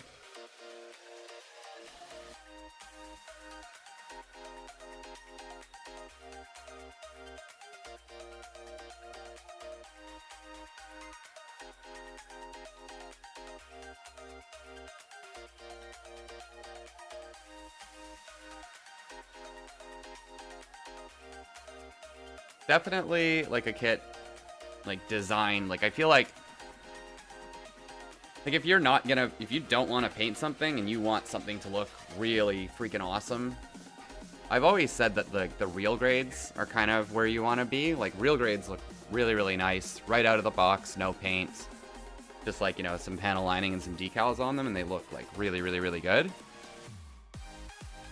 But like this thing's gonna look pretty freaking crazy, like on a shelf or anything like that.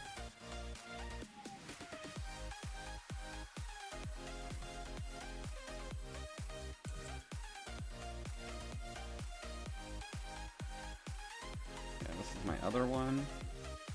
Let's go ahead and put this wiring through here. This is so cool.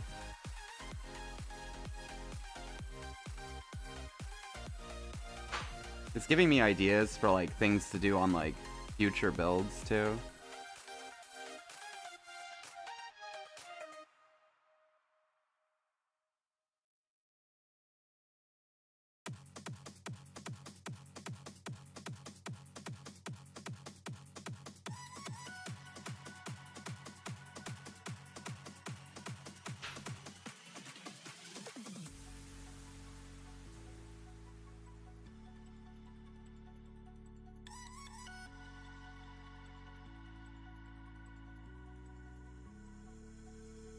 Would you please stay tonight?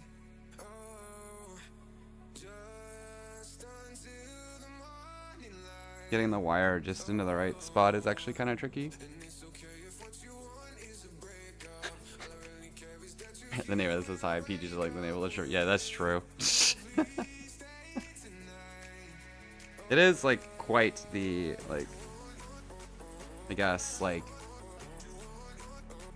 it's cool to imagine the amount, like the engineering that went into designing like all of the detail even in this frame, like all of the little tiny little parts. Like I don't know how much of it's automated or how much of it's like actually hand thought out, but it is kind of crazy to think about.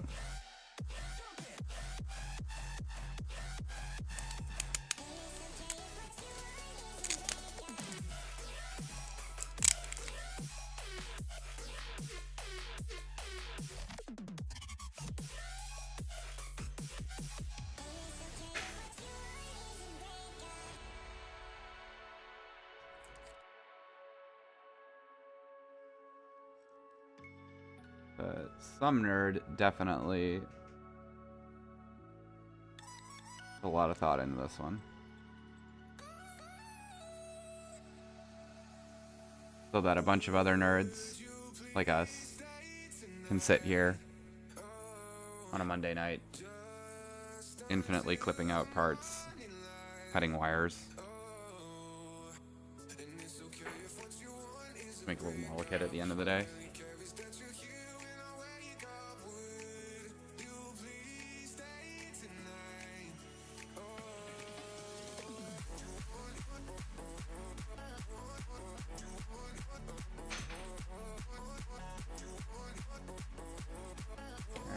Sticker sheet out.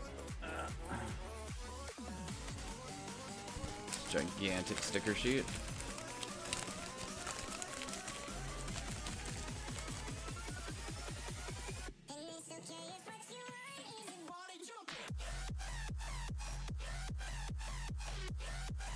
$77.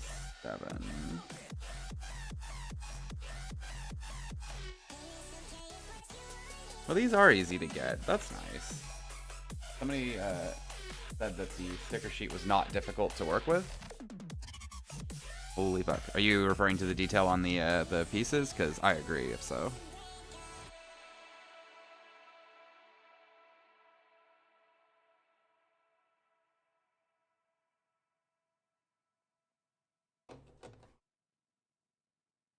Oh, yeah, the sticker sheet? Yeah, look at this thing, right?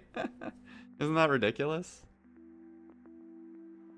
Yeah, I agree with that too. It is,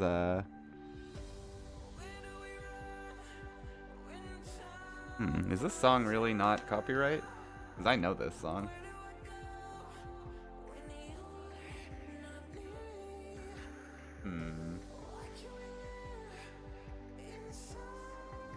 I wonder.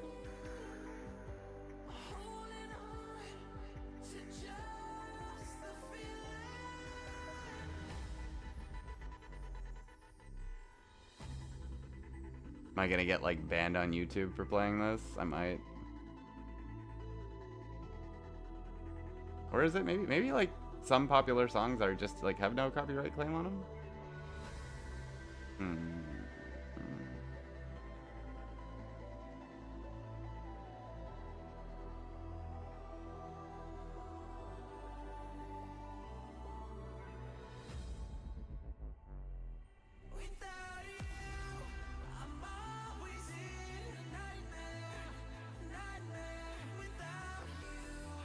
Ah, whatever.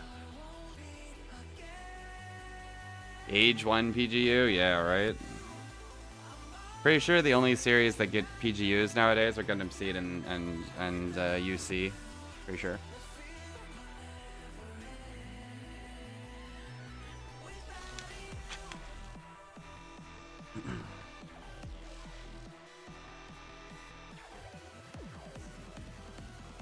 $62.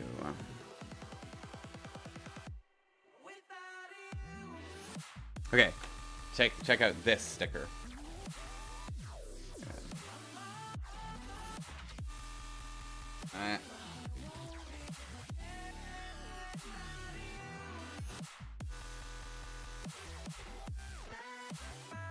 There we go. That one there. That is a tiny sticker. With a leg on it.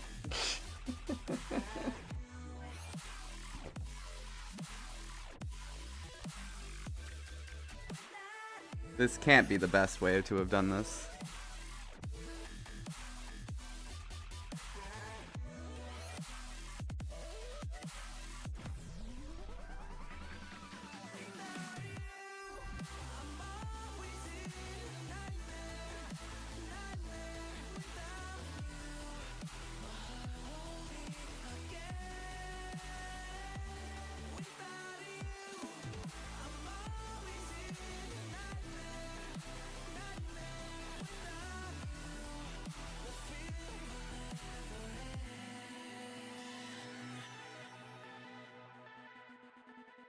There we go, I did it. I got one.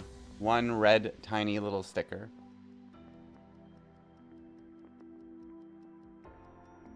Check that out. Boom.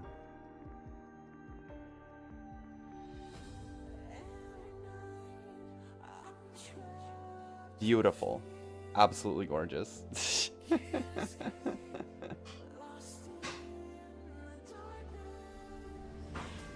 You know, it would be a trillion times faster than this. Take a tiny little brush with a metallic paint and dab it right there. You could do 4,000 of these real quick.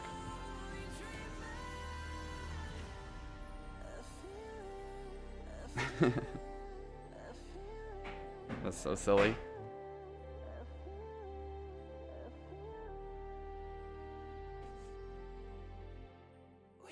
Whatever, let's do another one.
Two down. We've got two down. Yeah, red acrylic marker, like just like literally anything. I wonder how many extras they give you in case you lose them. Like this could fall off on my like mat here and I would never find it. It's just silly. Oh man.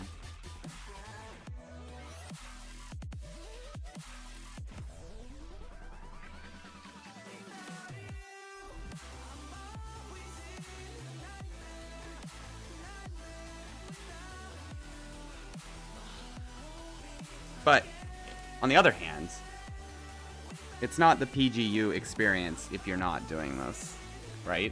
I think.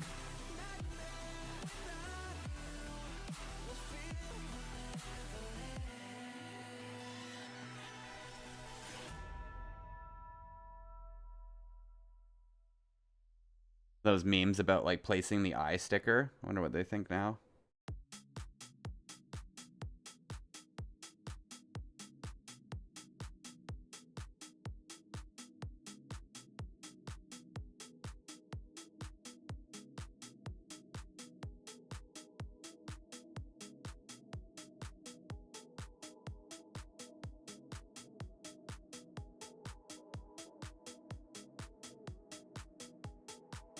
Boom. There we go. Beautiful. 4 tiny little red stickers. We got these 4 here. Boom.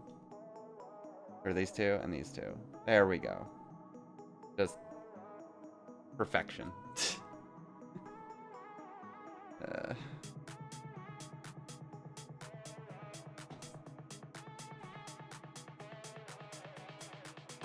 Alright, let's clip out some more parts.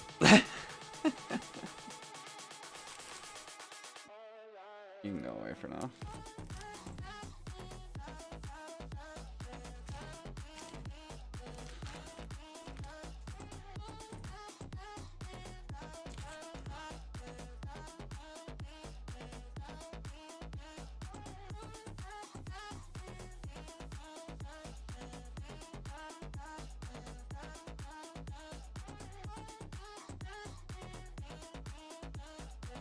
XE.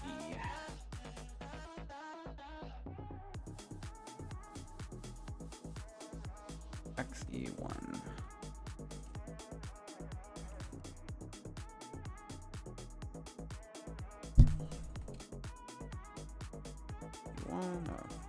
Only 2 parts to get XE1 and H2. Okay.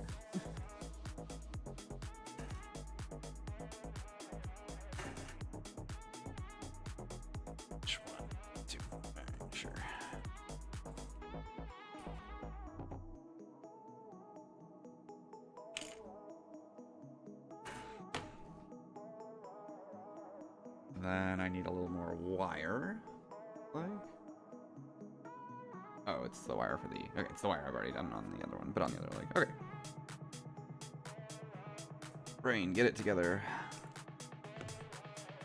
If you can't tell from my voice, I've been I've been sick for the last week. I'm still a bit congested. It's quite unfortunate. I hope that the congestion goes away soon.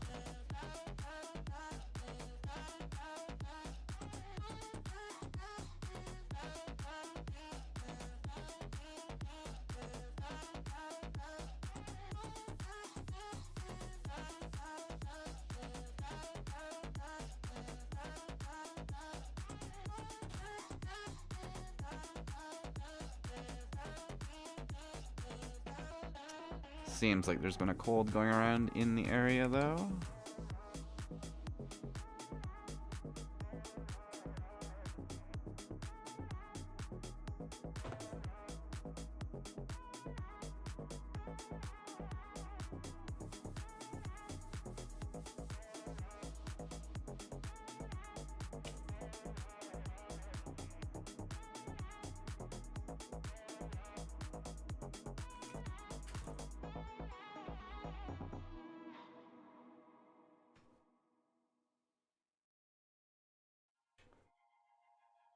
Alright, you go in. Broken home, I've seen so many people go. Learn to make it on my Dang, another song I know. It's easier In before copyright strike and removed.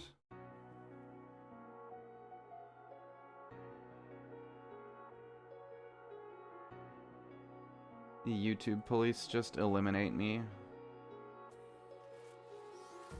empty hearts and neon lights.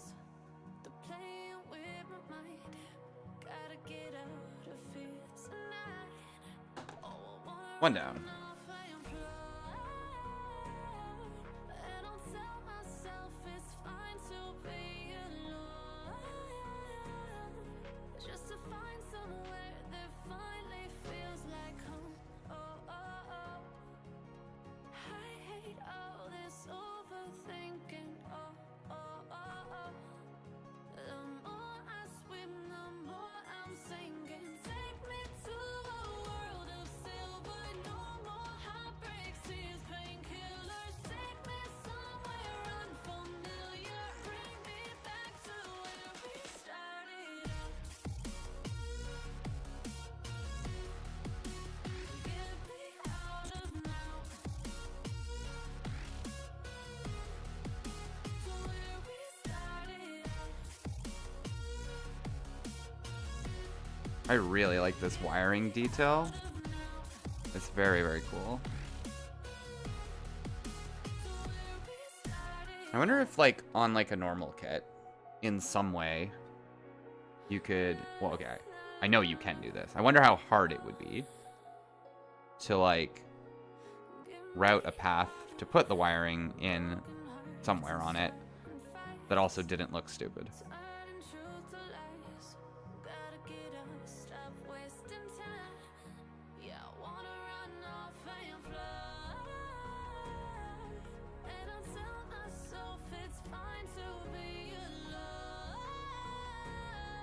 Just to find somewhere that finally feels And, like, how you could make that look cool.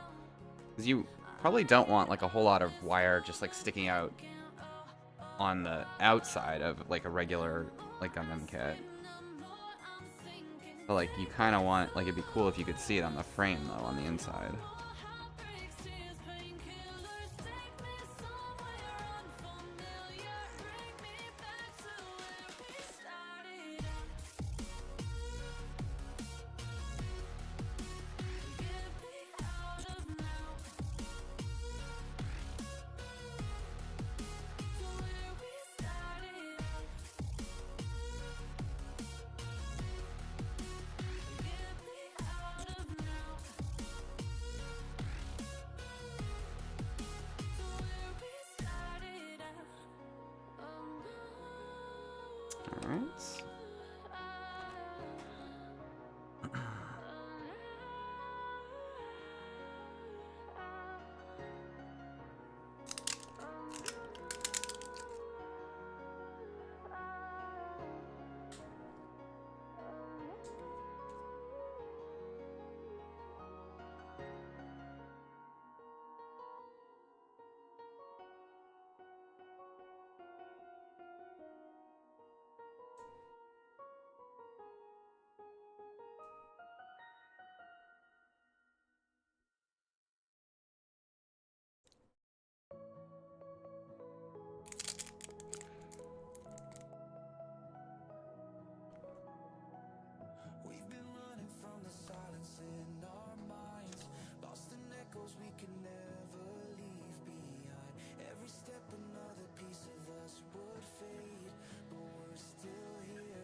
Alright, speed running the stickers. How fast can we get these things on this time?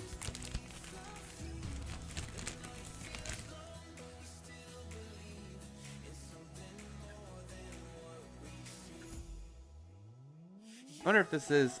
I'm trying to think if there was any sticker this small on the, well, on any kit. I don't think so.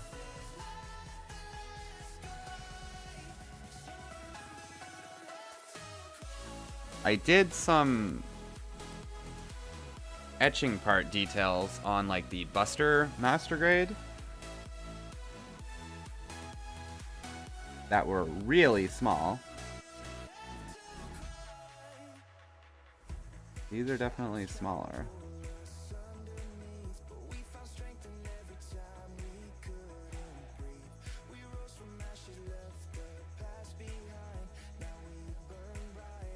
It's actually not that hard to do. You would think maybe that it is, but...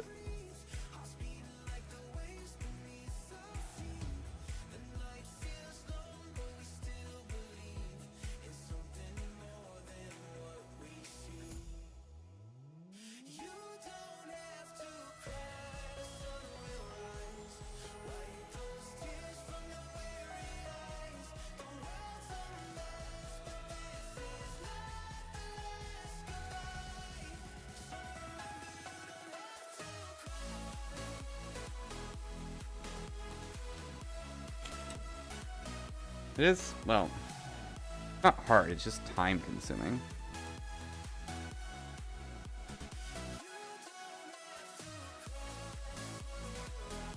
Mhm.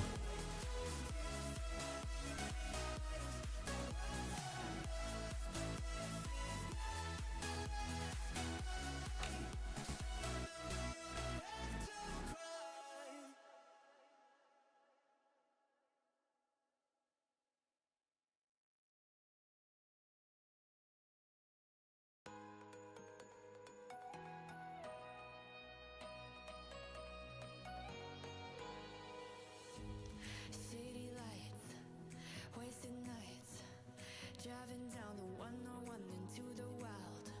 The bigger stickers are actually very easy to do. Like, easier than normal stickers. Because they're nice and, like, thick.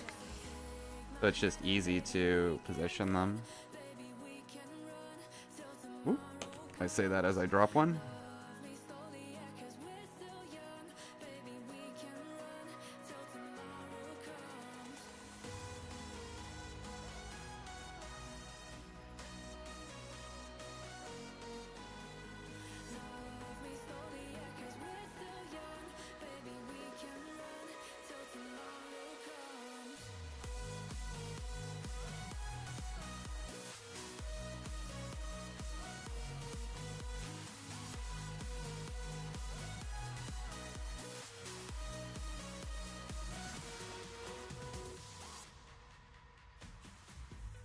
Faded dreams, get no sleep, dancing with the wind till we lose our feet. Don't let go, take control, play our favorite songs on the radio. Feeling so alive, like shooting stars flying through the sky. Just you and I, we're gonna set the world on fire. So take my hand and baby we can run, baby we can run till tomorrow comes. Alright, we have completed a whole bunch of tiny little stickers, some metallic details. I think these look awesome. This looks so cool. Alright, focus. Do it. I believe in you.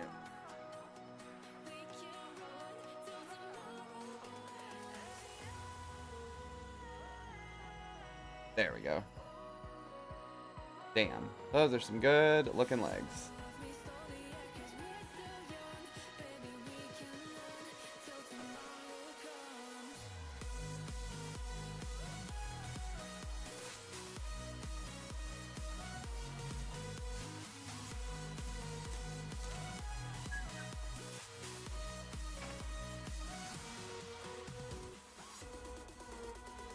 Put the last little bit on. Let me do the foot. And then we get to put it together in a few more pages, it looks like.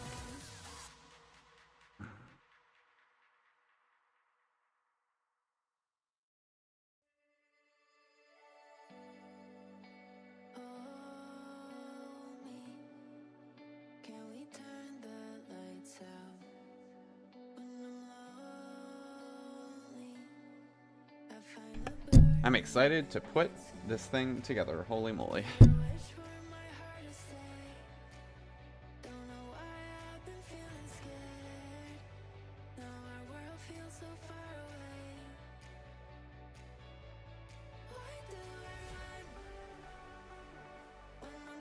I keep seeing all these videos of people like showing the leg mechanisms and like the legs moving in and out, and it always looks like so cool. That could be me.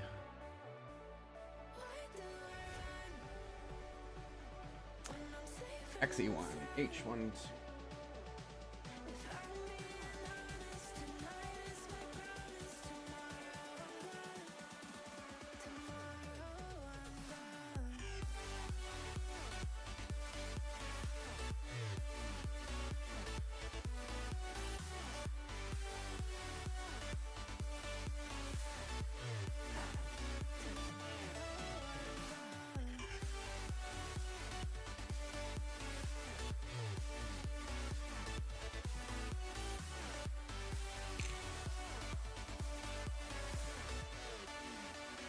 Should probably get another box or a place to store the like quote-unquote ready parts or like finished parts.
Okay.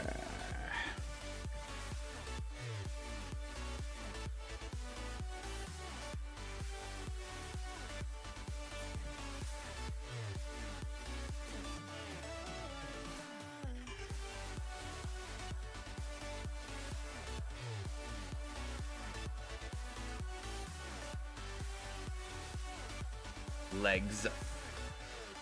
All right. Now for some people's favorite parts, the feet.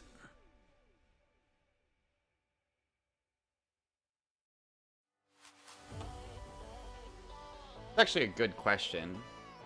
What is like the best and worst part of the build? Like what parts do you like hate to build and what parts do you like enjoy building? I think like mechanically the legs end up actually being really cool on a lot of kits. Like you get to see all like the moving like joints and pistons and pieces, right? So that's like kind of cool. But then it gets like, it can get like a little bit repetitive though, because like the legs take a while to do. Usually has some of the most parts of any part of the build. So, I don't know. I think I probably like the chest best, or sometimes like the cockpit. Like I'm very excited to do the cockpit on this. It looks freaking awesome. Yeah, I don't know.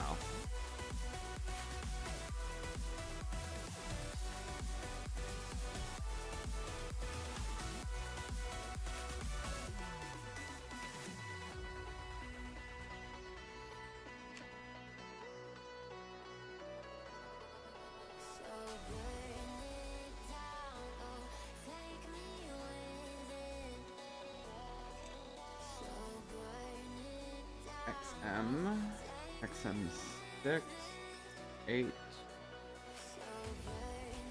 5, 6, 8, 5, 6, 8.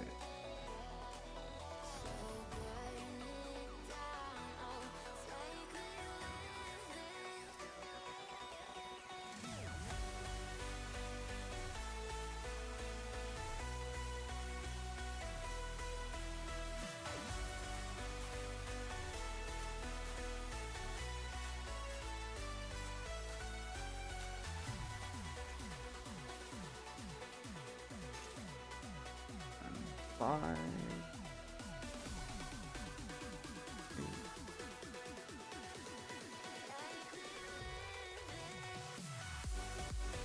Eventually 7.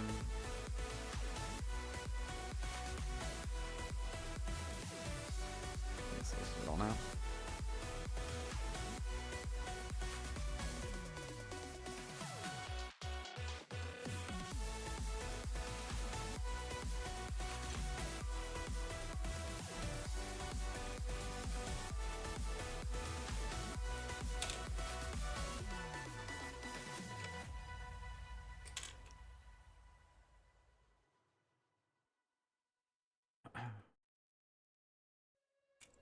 I'm going under in the summer, feel there's no one to save me. This all and nothing really got away, driving me crazy. I need somebody to hear, somebody to know, somebody to hurt, somebody to hold. It's easy to say, but it's never the same. I guess I kinda like the way you know the pain, now the day bleeds into nightfall. And you're not here to get me from it all. I let my guard down, and then you pulled the rug. I was getting kinda used to being so alone.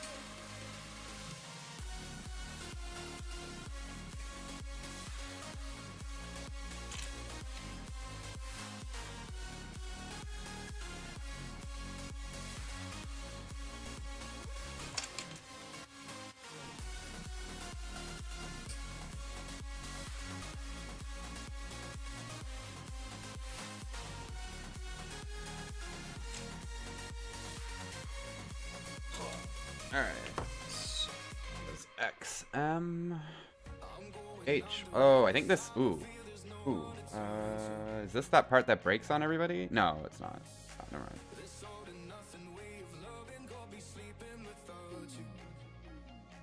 H101.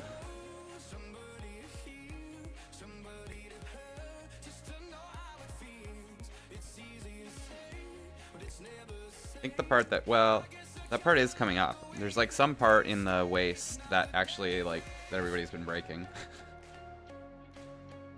I'm excited to get to that part because I want to know if it's skill issue or if it's actually bad design. And then I can judge everyone or commiserate with them when I break it myself.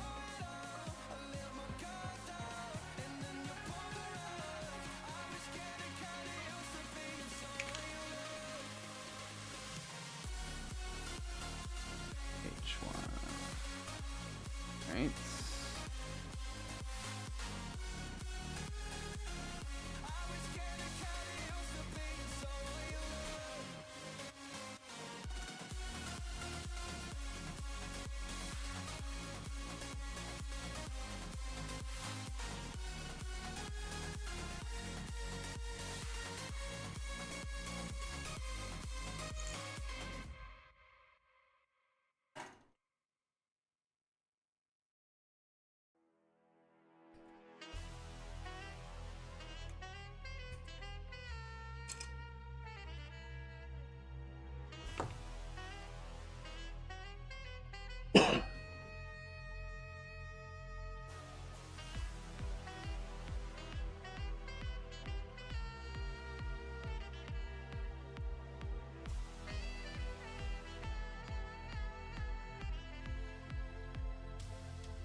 This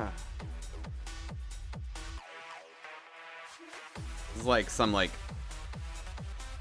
it's like the Pink Panther theme, but like techno.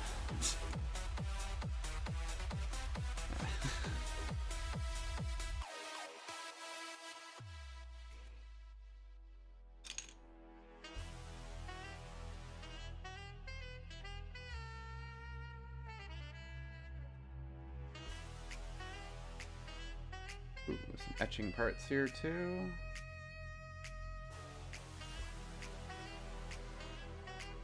XE24.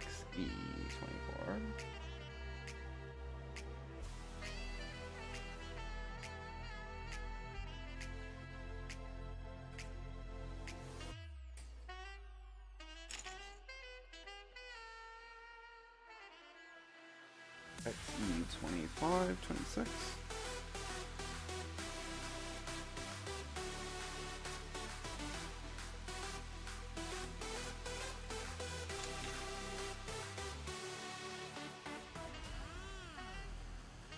Six, 27.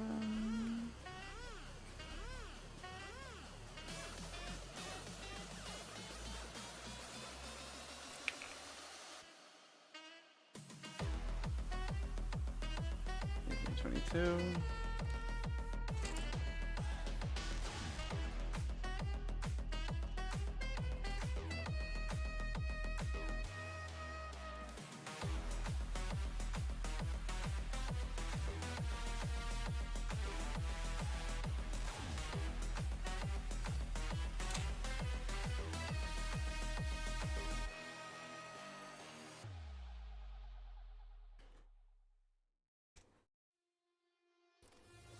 In the shadow, we can fall down from the hollows, trying to find home. You could be my everything I needed to escape. You could be my everything I needed, a light in this place. I don't even know your name. Alright. You're alive XEXM. A7. in the shadow.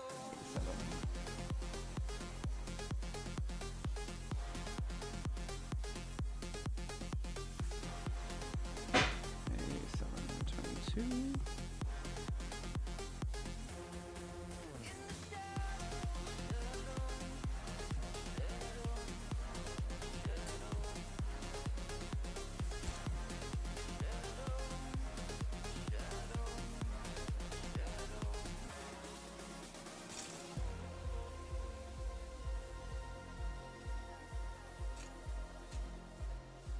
A22 and then E5.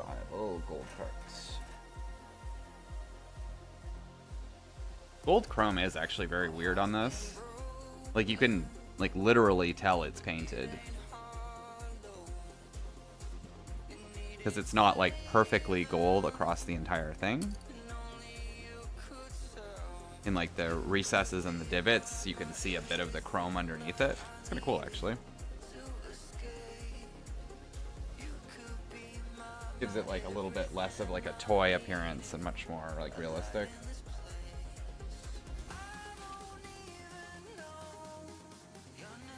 Let's see. 13.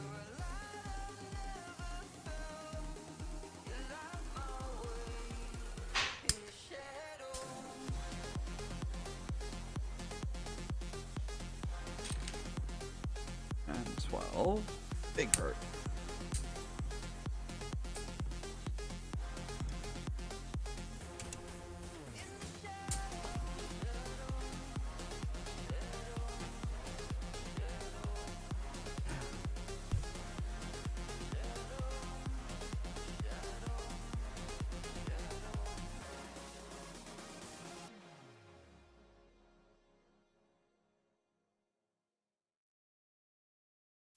Electric hum beneath my skin. Circuits dance where dreams begin. racing on the track. Techno heart won't turn it back. Get lost inside the beat tonight. Wires spark and neon light. Electric fire deep inside. Tech house vibes we ignite.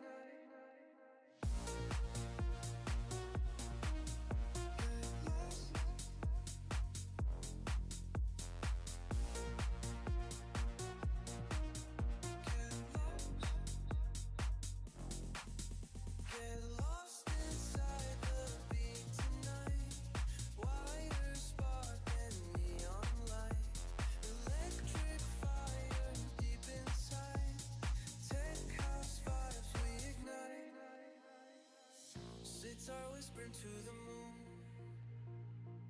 Baseline shaking every room. Binary codes in the air.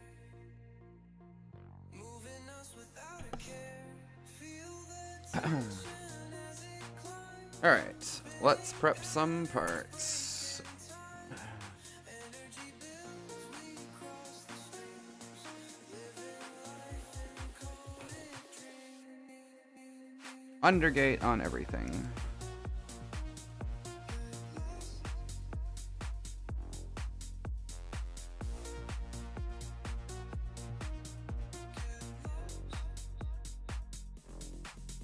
Get lost inside the beat tonight. Wires spark and neon light. The undergating does mean your cleanup very easy. Vibes we ignite.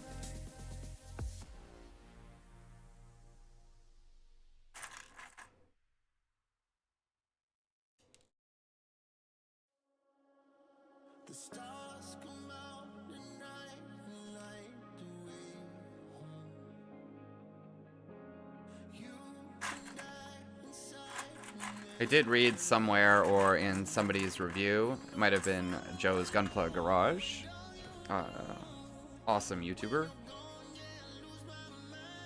where he said that quite a few of the undergates are actually like very like in awkward spots that are hard to like clean up.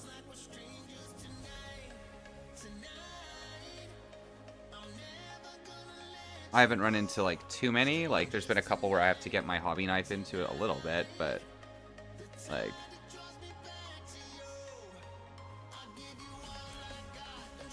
maybe some people have like a different like opinion on what is difficult to like clear out. I've always wondered like what percentage of builders are like two clip method, that's it. Like they never like really like sand down or clean up nubs. Versus like the people who like definitely clean up every nub, but like they would never paint it. Versus like the people who clean up every nub and they'll do decals and a top coat. Like what is the like exact like breakdown of builders? I wonder if Bandai and all of their like and like have like tried to formulate this to some extent. I've never seen like a survey, but maybe they do them in Japan or something like that, where you like talk about like how much extra detail you put into a kit or how much extra detail you don't.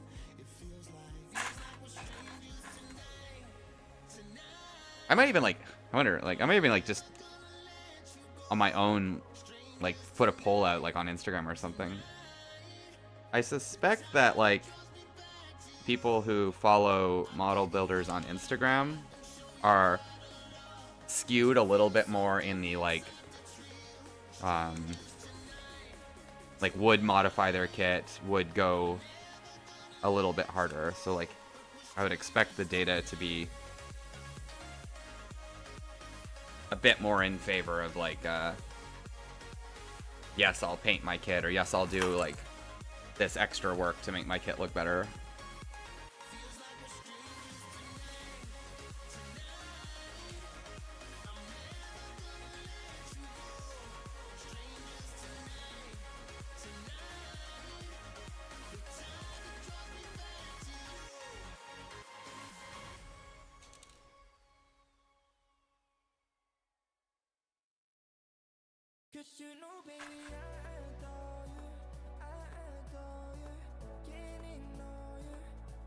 Oh yeah, here's some annoying undergates. You can't get them with like 2-cut nippers. Yeah, okay. If you're like a person who doesn't use your like a hobby knife really all that much and you always just clip everything, I could see you being like, man, this makes me angry. Ruin my build.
How many tiny stickers there are on this one?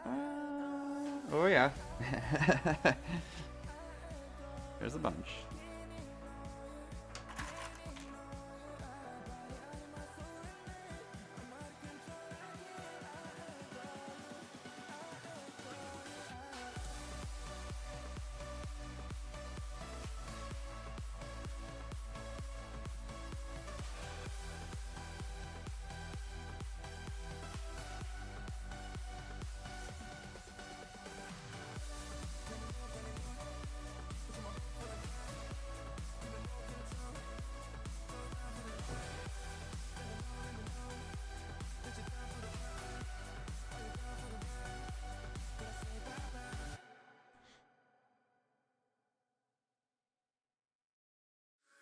Fell into the dark where no one goes, hiding all the pieces I don't show, lost in the noise, couldn't hear my soul, but I kept holding on, never let it go. Now feel the light pull me near, burning through the doubt. Where does this piece go? Every shadow fades away. I wonder if that's visible or not.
Running through the night, chasing stars.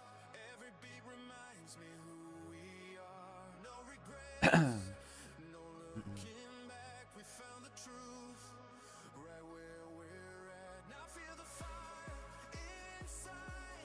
Can't hold back, no need to hide. Let it echo through the skies. This is our time to rise.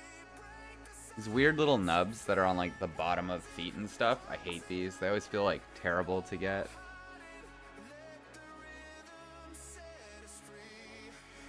Ugh. awkward angle too.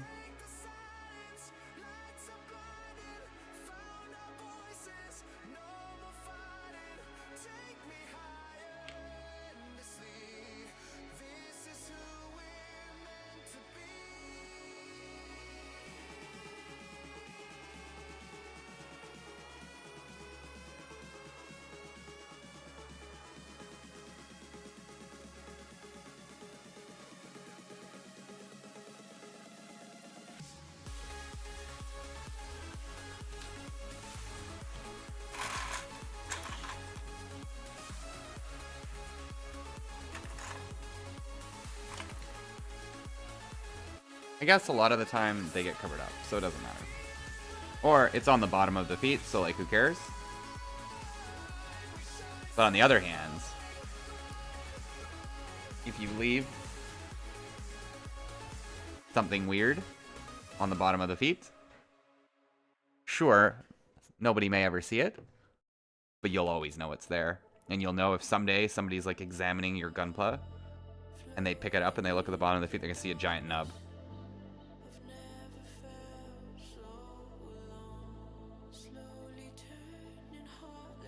I don't know if I could live with that.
Just bash my elbow into some runners. Very cool.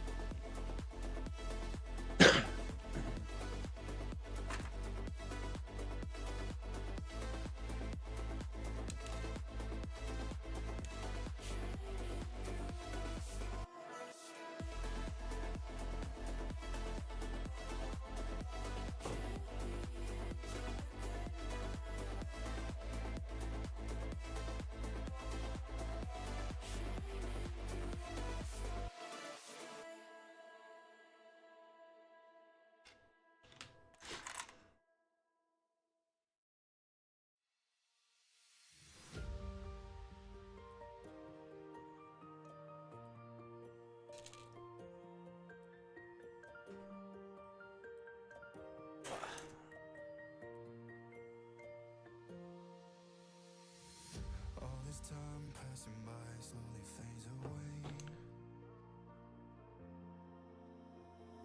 I've been trying not to make all the same mistakes. We weren't always set in stone, but I know I took too long with this love. Yeah, I'd rather be alone, 'cause I am right where I belong, still holding on. I need you in 1,000 ways, still dreaming while I'm wide awake. They tell me I'm insane, 'cause you don't feel the same.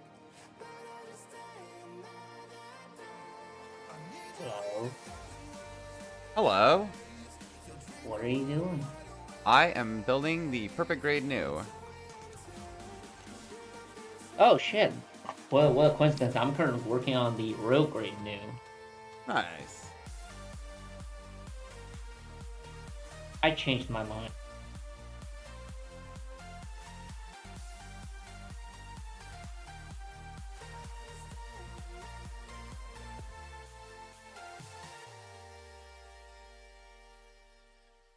I think I just lost connection. And what on earth is going on?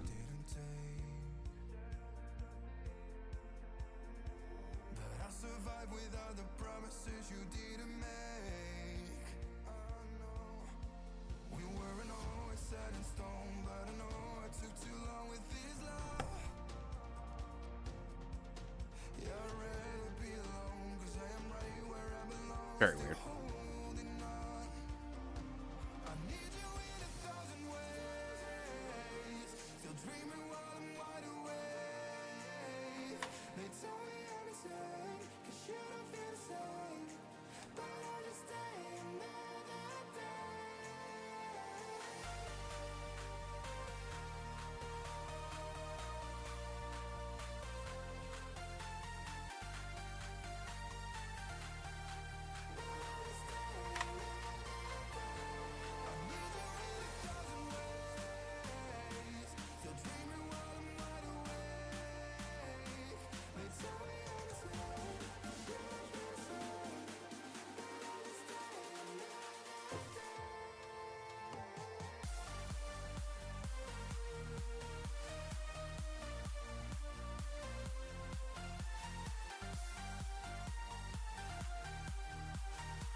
Don't say that no, it's building up.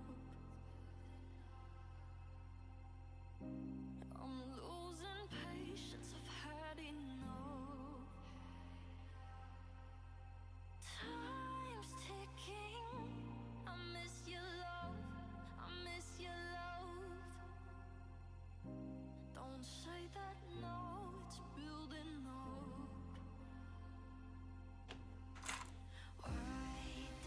Almost there.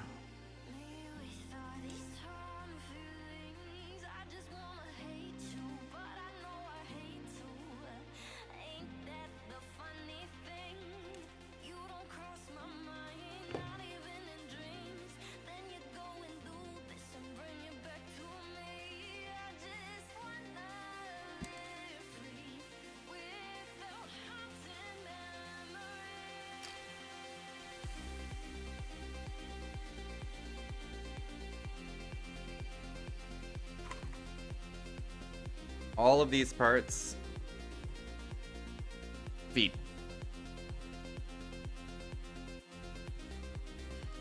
Foot lovers enjoying this one, that's for sure.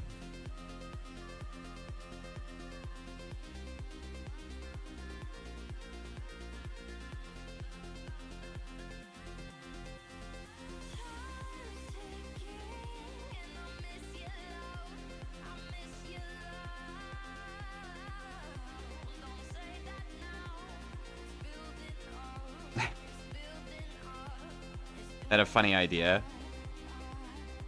Sometimes you see those posts with like build progress and it's like the feet and then like the chest part and then the head.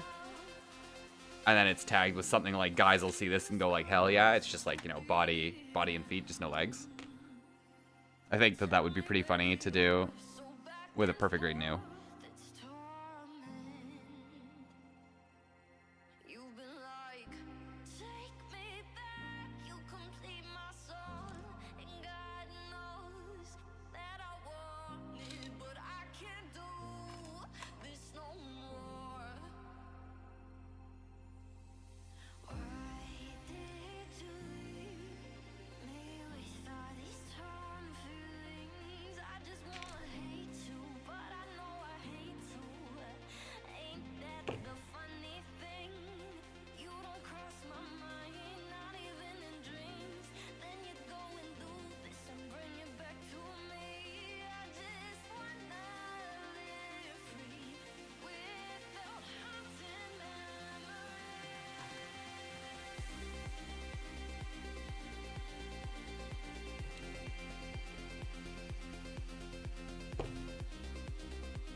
I wonder if it's possible to like stream painting.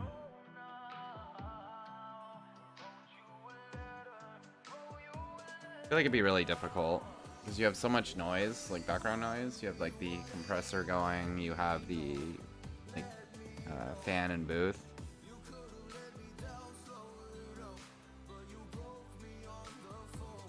That'd be like really hard to hear.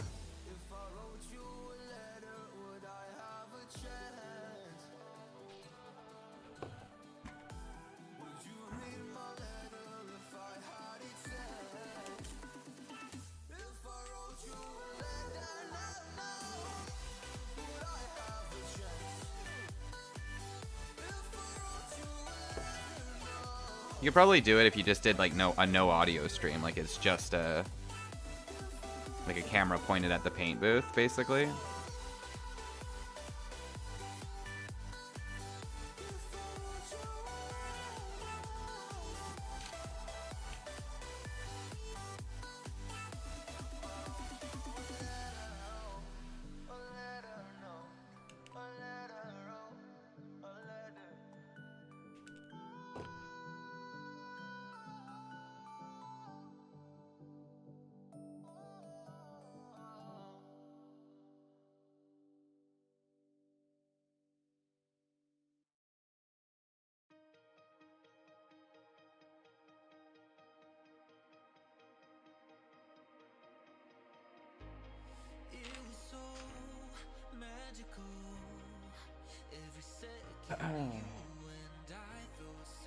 Oh, did I not?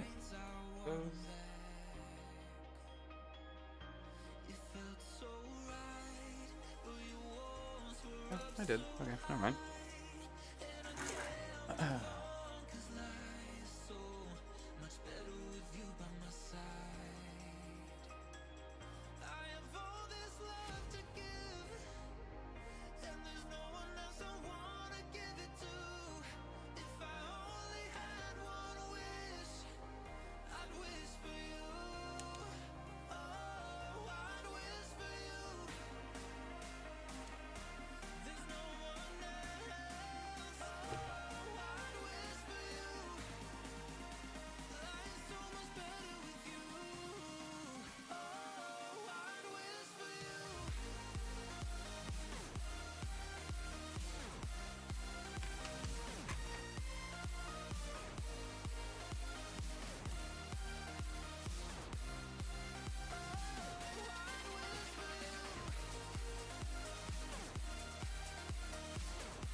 I am still live.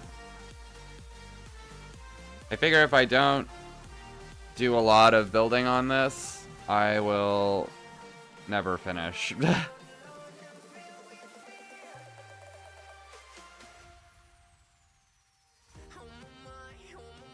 Yo, check out this sticker. Big legs, heavy arms.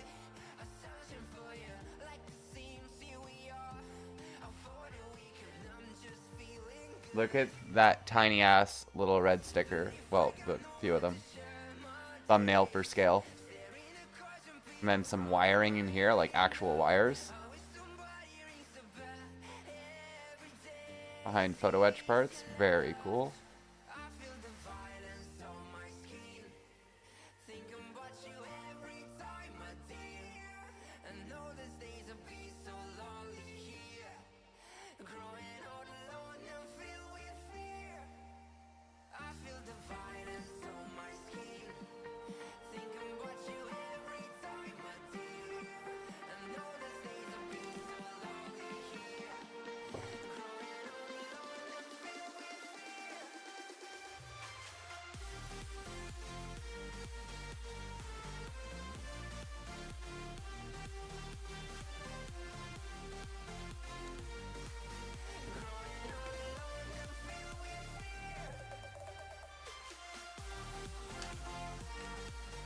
Ugh. Almost time to construct the feet. The feet must be constructed.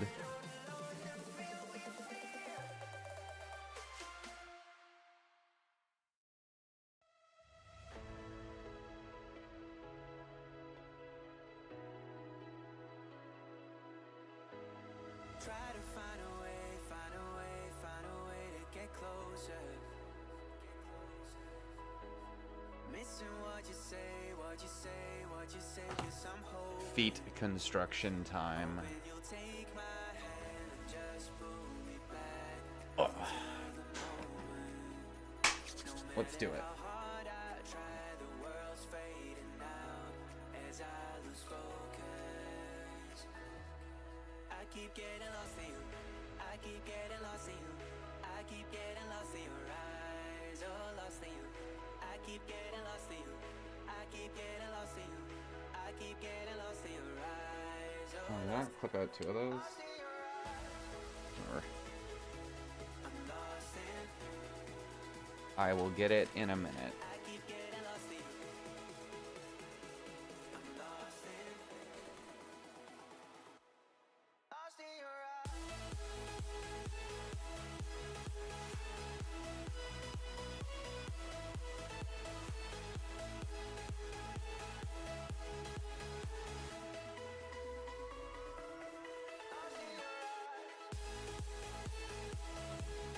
Ooh, that's another tight part. Boy.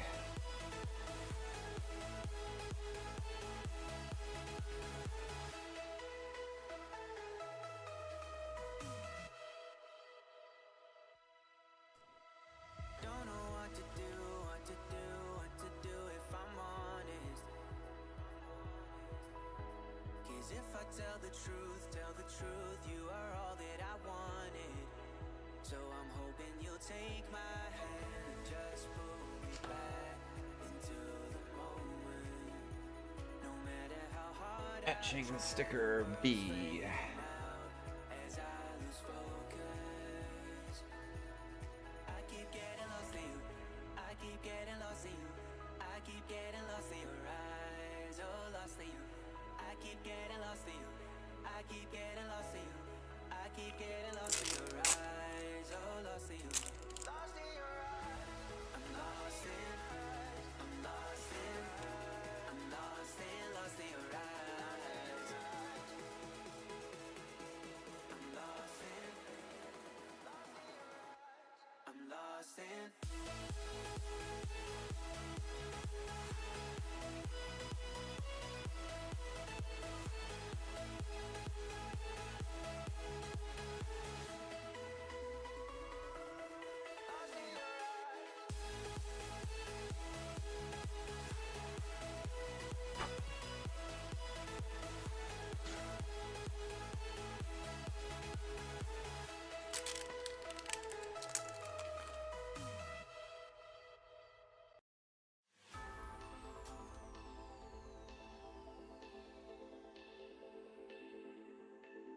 When the lonely tones feel like a cold embrace,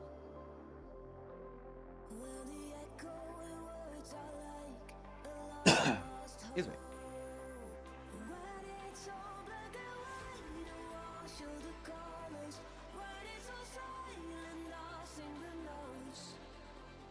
You won't be alone, 'cause I'm always here for you.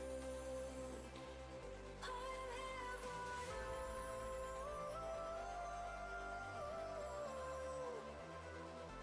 I am here for you.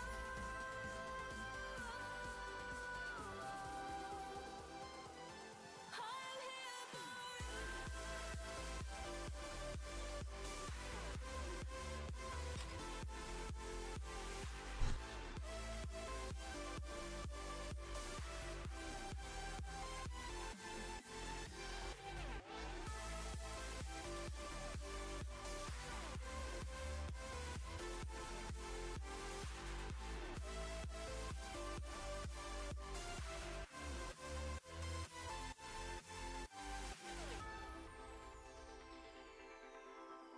a voice softly calls someone to call your home.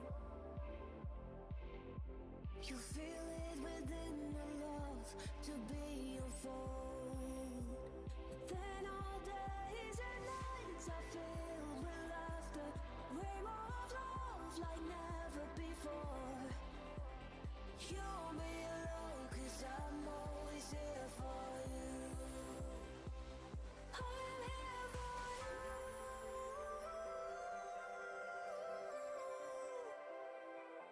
I am here for you.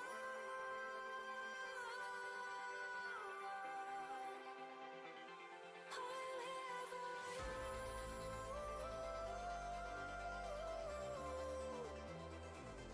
I am here for you.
Born to shine for my whole lifetime. Spread the light as I jump.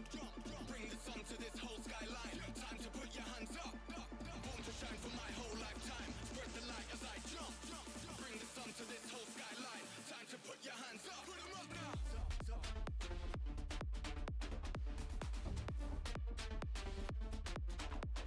Let's go.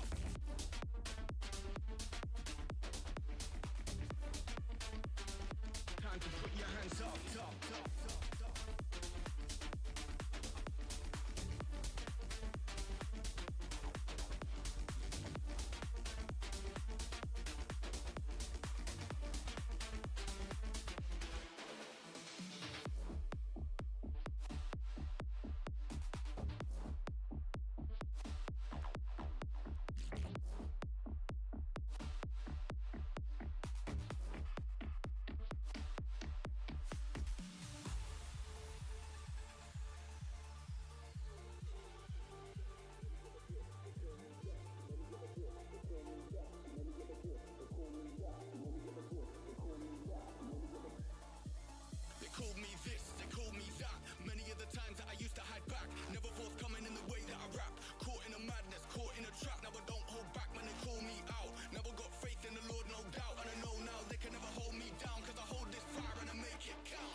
to shine for my whole lifetime. Born to shine for my whole lifetime. Spread the light as I jump.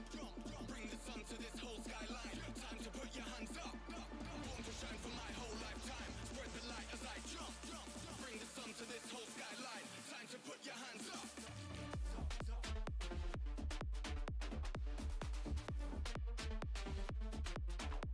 Put 'em up now.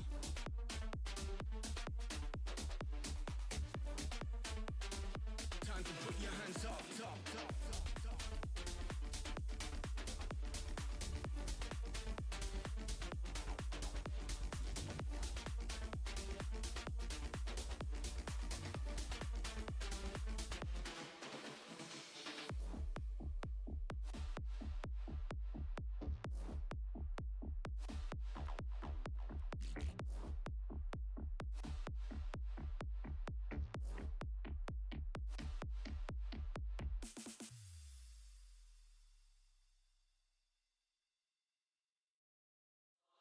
DJ turn up the deck. DJ turn up the deck. When I step in the place, better show my respect. Cause I mash up the mic when I step on the set like yo. DJ turn up the deck. DJ turn up the deck. When I step in the place, better show my respect. Cause I mash up the mic when I step on the set like yo. You ain't never heard nothing like this. You ain't never felt nothing like this. You ain't never seen nothing like this. Don't bite up the track, but still with a kiss. You ain't never had a vibe like this. When I grip on the mic like this, I'm getting so high, you can go flat wrist. A flat wrist.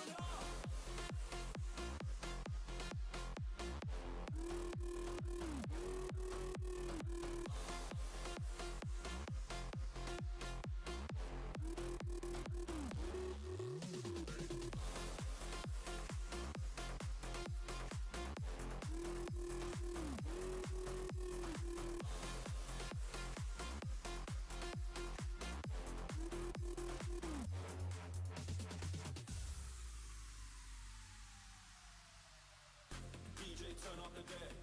DJ turn up the deck. When I step in the place, better show my respect. Cause I mash up the mic when I step on the set like yo. DJ turn up the deck. DJ turn up the deck. When I step in the place, better show my respect. Cause I mash up the mic when I step on the set like yo. DJ turn up the deck. DJ turn up the deck. When I step in the place, better show my respect. Cause I mash up the mic when I step on the set like yo. DJ turn up the deck. DJ turn up the deck. When I step in the place, better show my respect. Cause I mash up the mic when I step on the set like yo. You ain't never heard nothing like this. You ain't never felt nothing like this. You ain't never seen nothing like this. Don't bite up the track, but still with a kiss. You ain't never had a vibe like this.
think about what happened.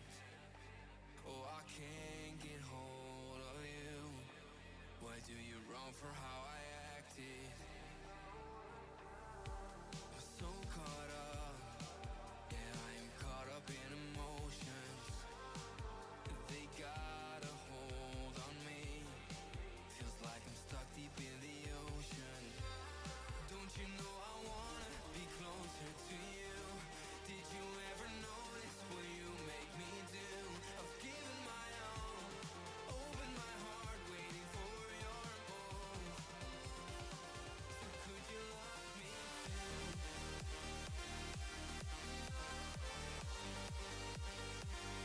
Could you love me too?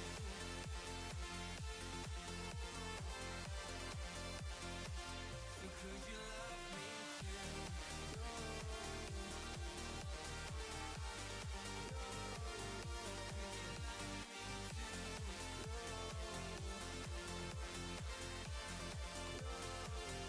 Could you love me too?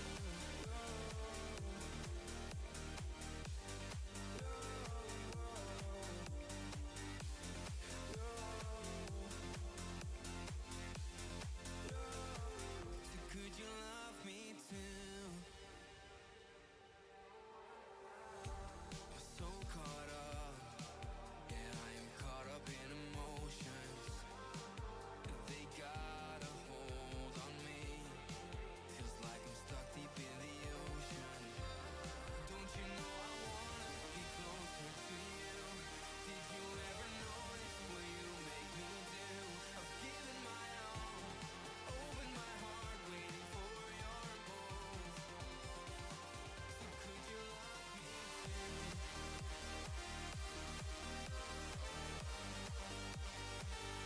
Could you love me too?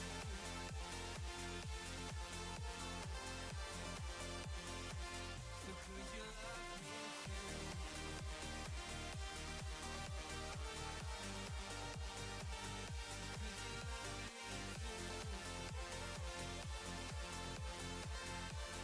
So could you love me too?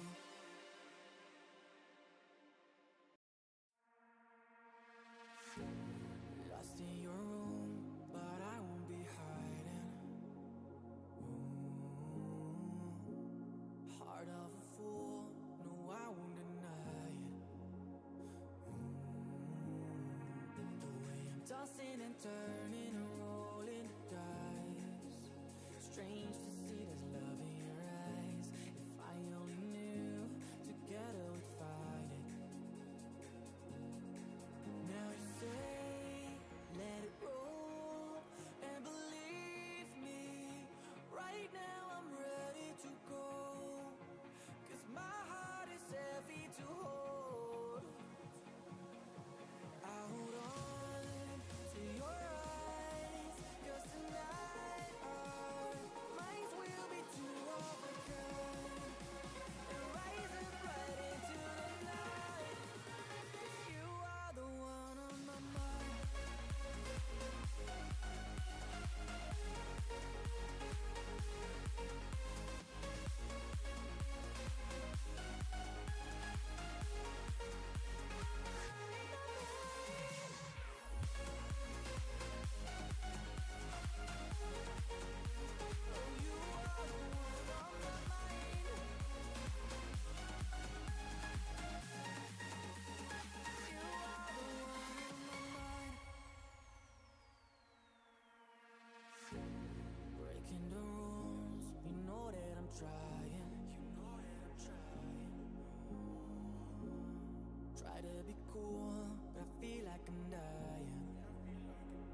gave you all my love and I gave you all my trust. Gave you all I had, got nothing left to lose. I wish I would have known that you love me, let me go. Now I'm broken and my heart is black and blue. Before I lose my mind, before I lose it. Before I lose my mind, before I lose it. Before I lose my mind, before I lose it. No, not this time, before I lose my mind.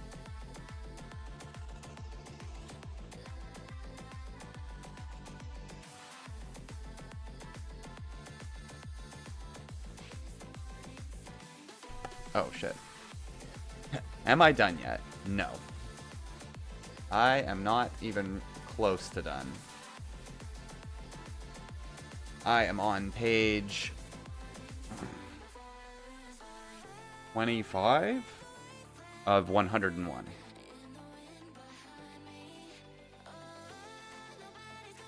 But I will say that this build is extremely cool.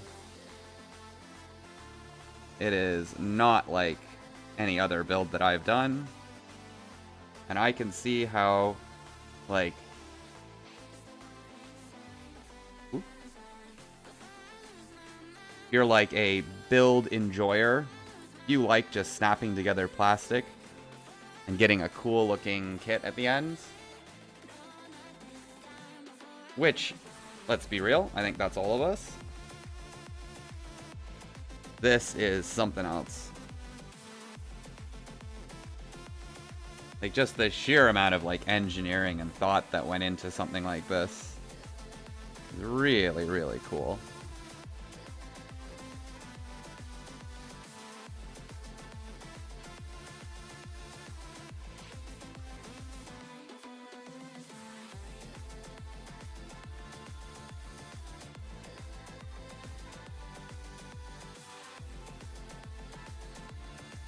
So, like, when you build a lot of these things, right, the build process, there's a lot of things that are the same in a lot of them, right? You always know, like, okay, this is going to be, like, the leg joint, the arm joint, and, like, the kits still look really cool. Don't get me wrong. Like, a lot of them look really unique. They'll do something cool. They'll have a neat little gimmick, right? But, like, this is silly, right? This has everything that you could think of. It is like just the sheer amount of detail just put into an out of the box, like, and you get everything you need, right? You don't have to, like, improvise out of another thing, which, mind you, is actually one of the cool parts of building a kit, like coming up with your own unique flair to it. But it is saying something to just, like, be given the tools needed to, and, like, the design and the engineering that went behind something like this. Like, the people that put all the thought into it, like, that's just so cool. And then you, as the, like, you know, consumer of such a product, get to reap the years and, like, decades of, I don't know, like, thought that has gone into making something like this. And it really is, I don't know, it's really cool. This is unreal. This kit's, like, unbelievable. And I've only done, like, a chunk of the legs and the feet, right? Like, I haven't even got to the armor, to the weapons, to the anything, right? Like, I am thoroughly impressed with this, and I haven't had this much fun or, like, enjoyed this part of, like, the snap build and, like, the putting together in, like, a very long time. So this is, yeah, definitely a cut above.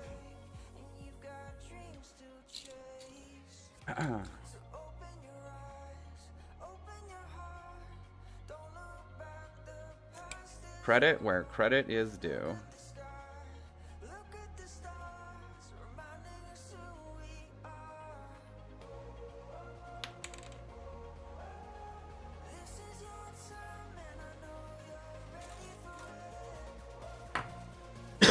Excuse me.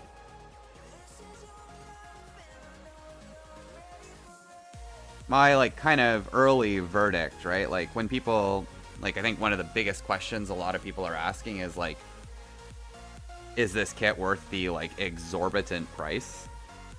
And, like, I think I can tell you already that this is, like, easily worth it. Like, at least in my opinion.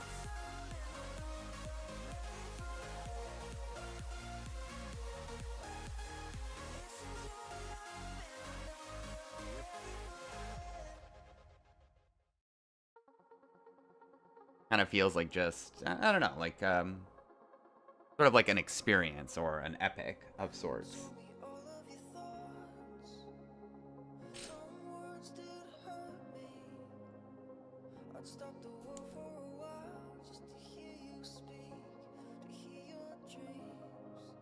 The lights turned off and we just held each other close and closer, as if stars aligned and we were meant to collide, on this cold, cold night. Such a perfect moment in time. Hard to wake from all the fire falling down on us tonight. On this cold,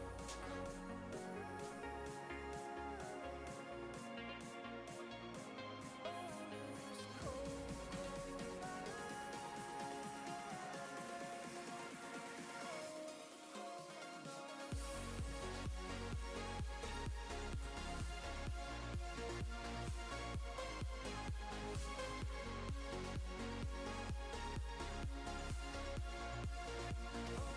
Oh, that's an interesting thought. Yeah. You kind of can, right? Like, if you, like, have built, like, a lot of kits over the years, right? You'll notice, like, as they've gone, they've introduced, like, new things, like cool locking mechanisms for keeping, like, you know, the side skirts on is kind of a modern thing. Nub placement to hide it, right? Like, I haven't got far enough into this build to see everything, but, like, almost every part is undergated, right? Or every part on the armor, right? So you're going to have, even if you are a complete, like, novice, you don't know how to remove a nub properly or sand something down, when you put this together at the end, it's going to look really good because the way they've positioned everything just sets it up that it looks amazing. I don't want to comment too much on, like, the stability of the kit yet because I haven't got far enough to, you know, have anything even standing. I haven't put any of the legs together. But, like, this is, like, so cool. It gives you, like, wires to cut to just add little details to the inner frame. Like, that's so neat. Like, what a unique, like, model kit building experience. Coming from somebody, again, who's built, like, a billion kits before. It doesn't, I don't get surprised too often by quality. I will say, not too often, but it does happen, and it happened pretty recently too. When I built the Real Grade Wing Zero, like the new one that just came out, that one did it too. Like, that kit is so unbelievably good for, like, a normal line, like, $40, $50 kit. Yeah, that kit is also just, like, a marvel of tiny little, like, engineering into a small, awesome looking little kit. So if you haven't built that one, definitely go and build that one too.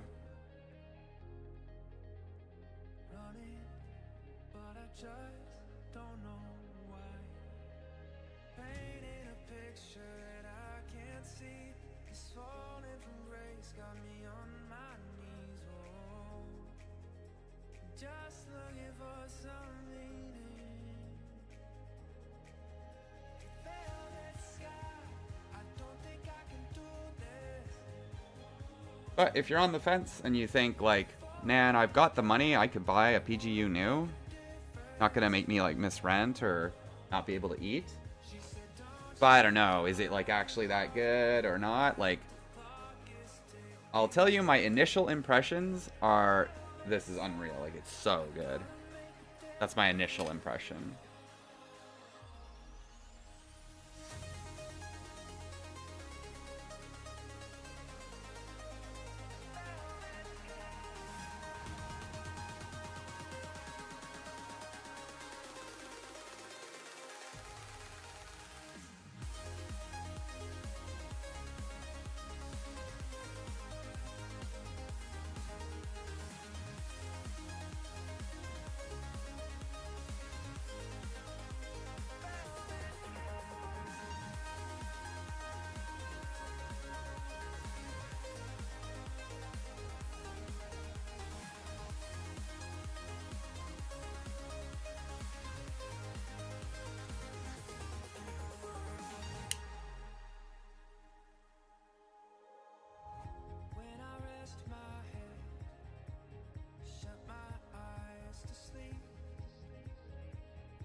part out earlier too.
Days of our lives, there's something amazing inside your eyes. Stay here again.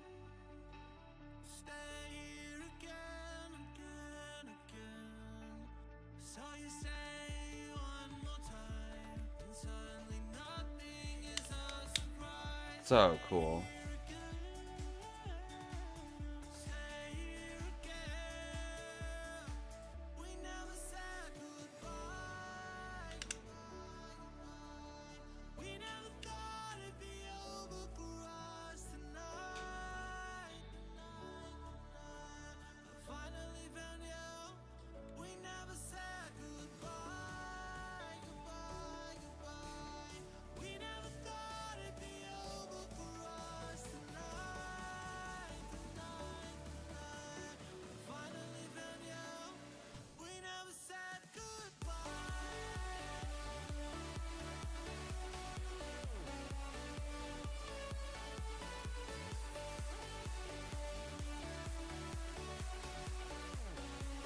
Oh, shoot.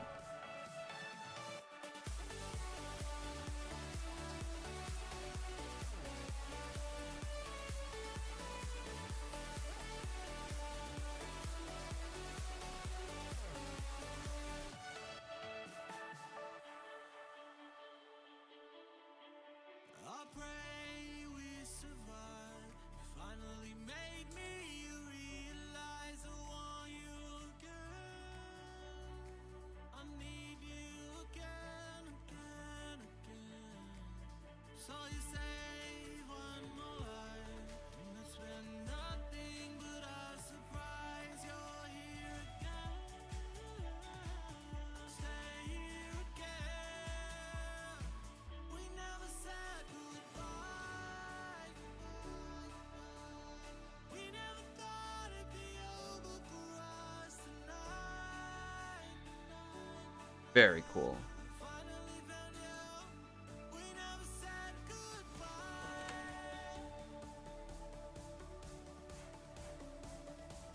Oh yeah, I gotta do a few more stickers.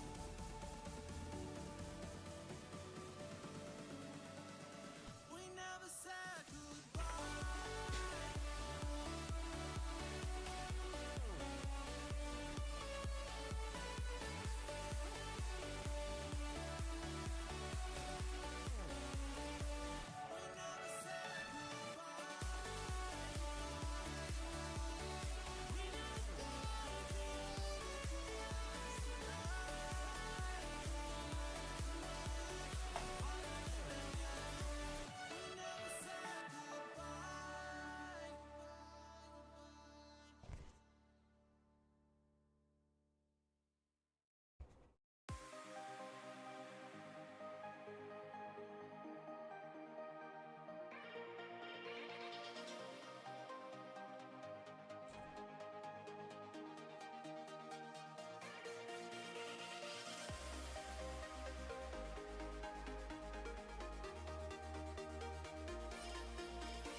Alright, we got some stickers in place here now. Oh, we gotta do 2 more. Shoot.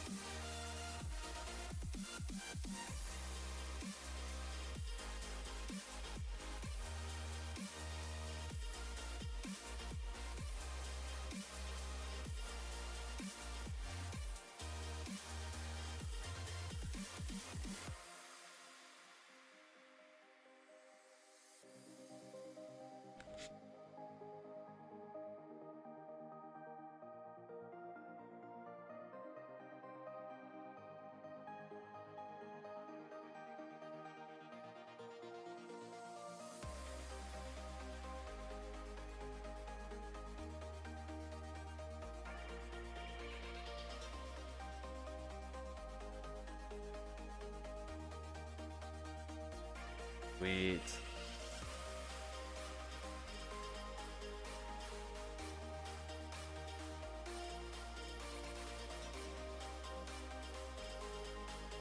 So cool. Alright.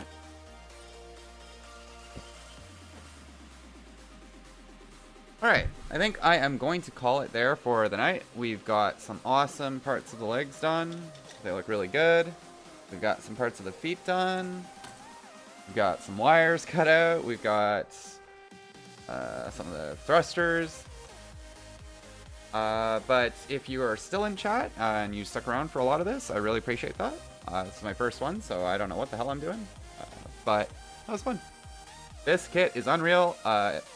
If you have the means to do so, go and buy it. You will not be disappointed. This is freaking sweet. But have a good evening, everybody. Take care.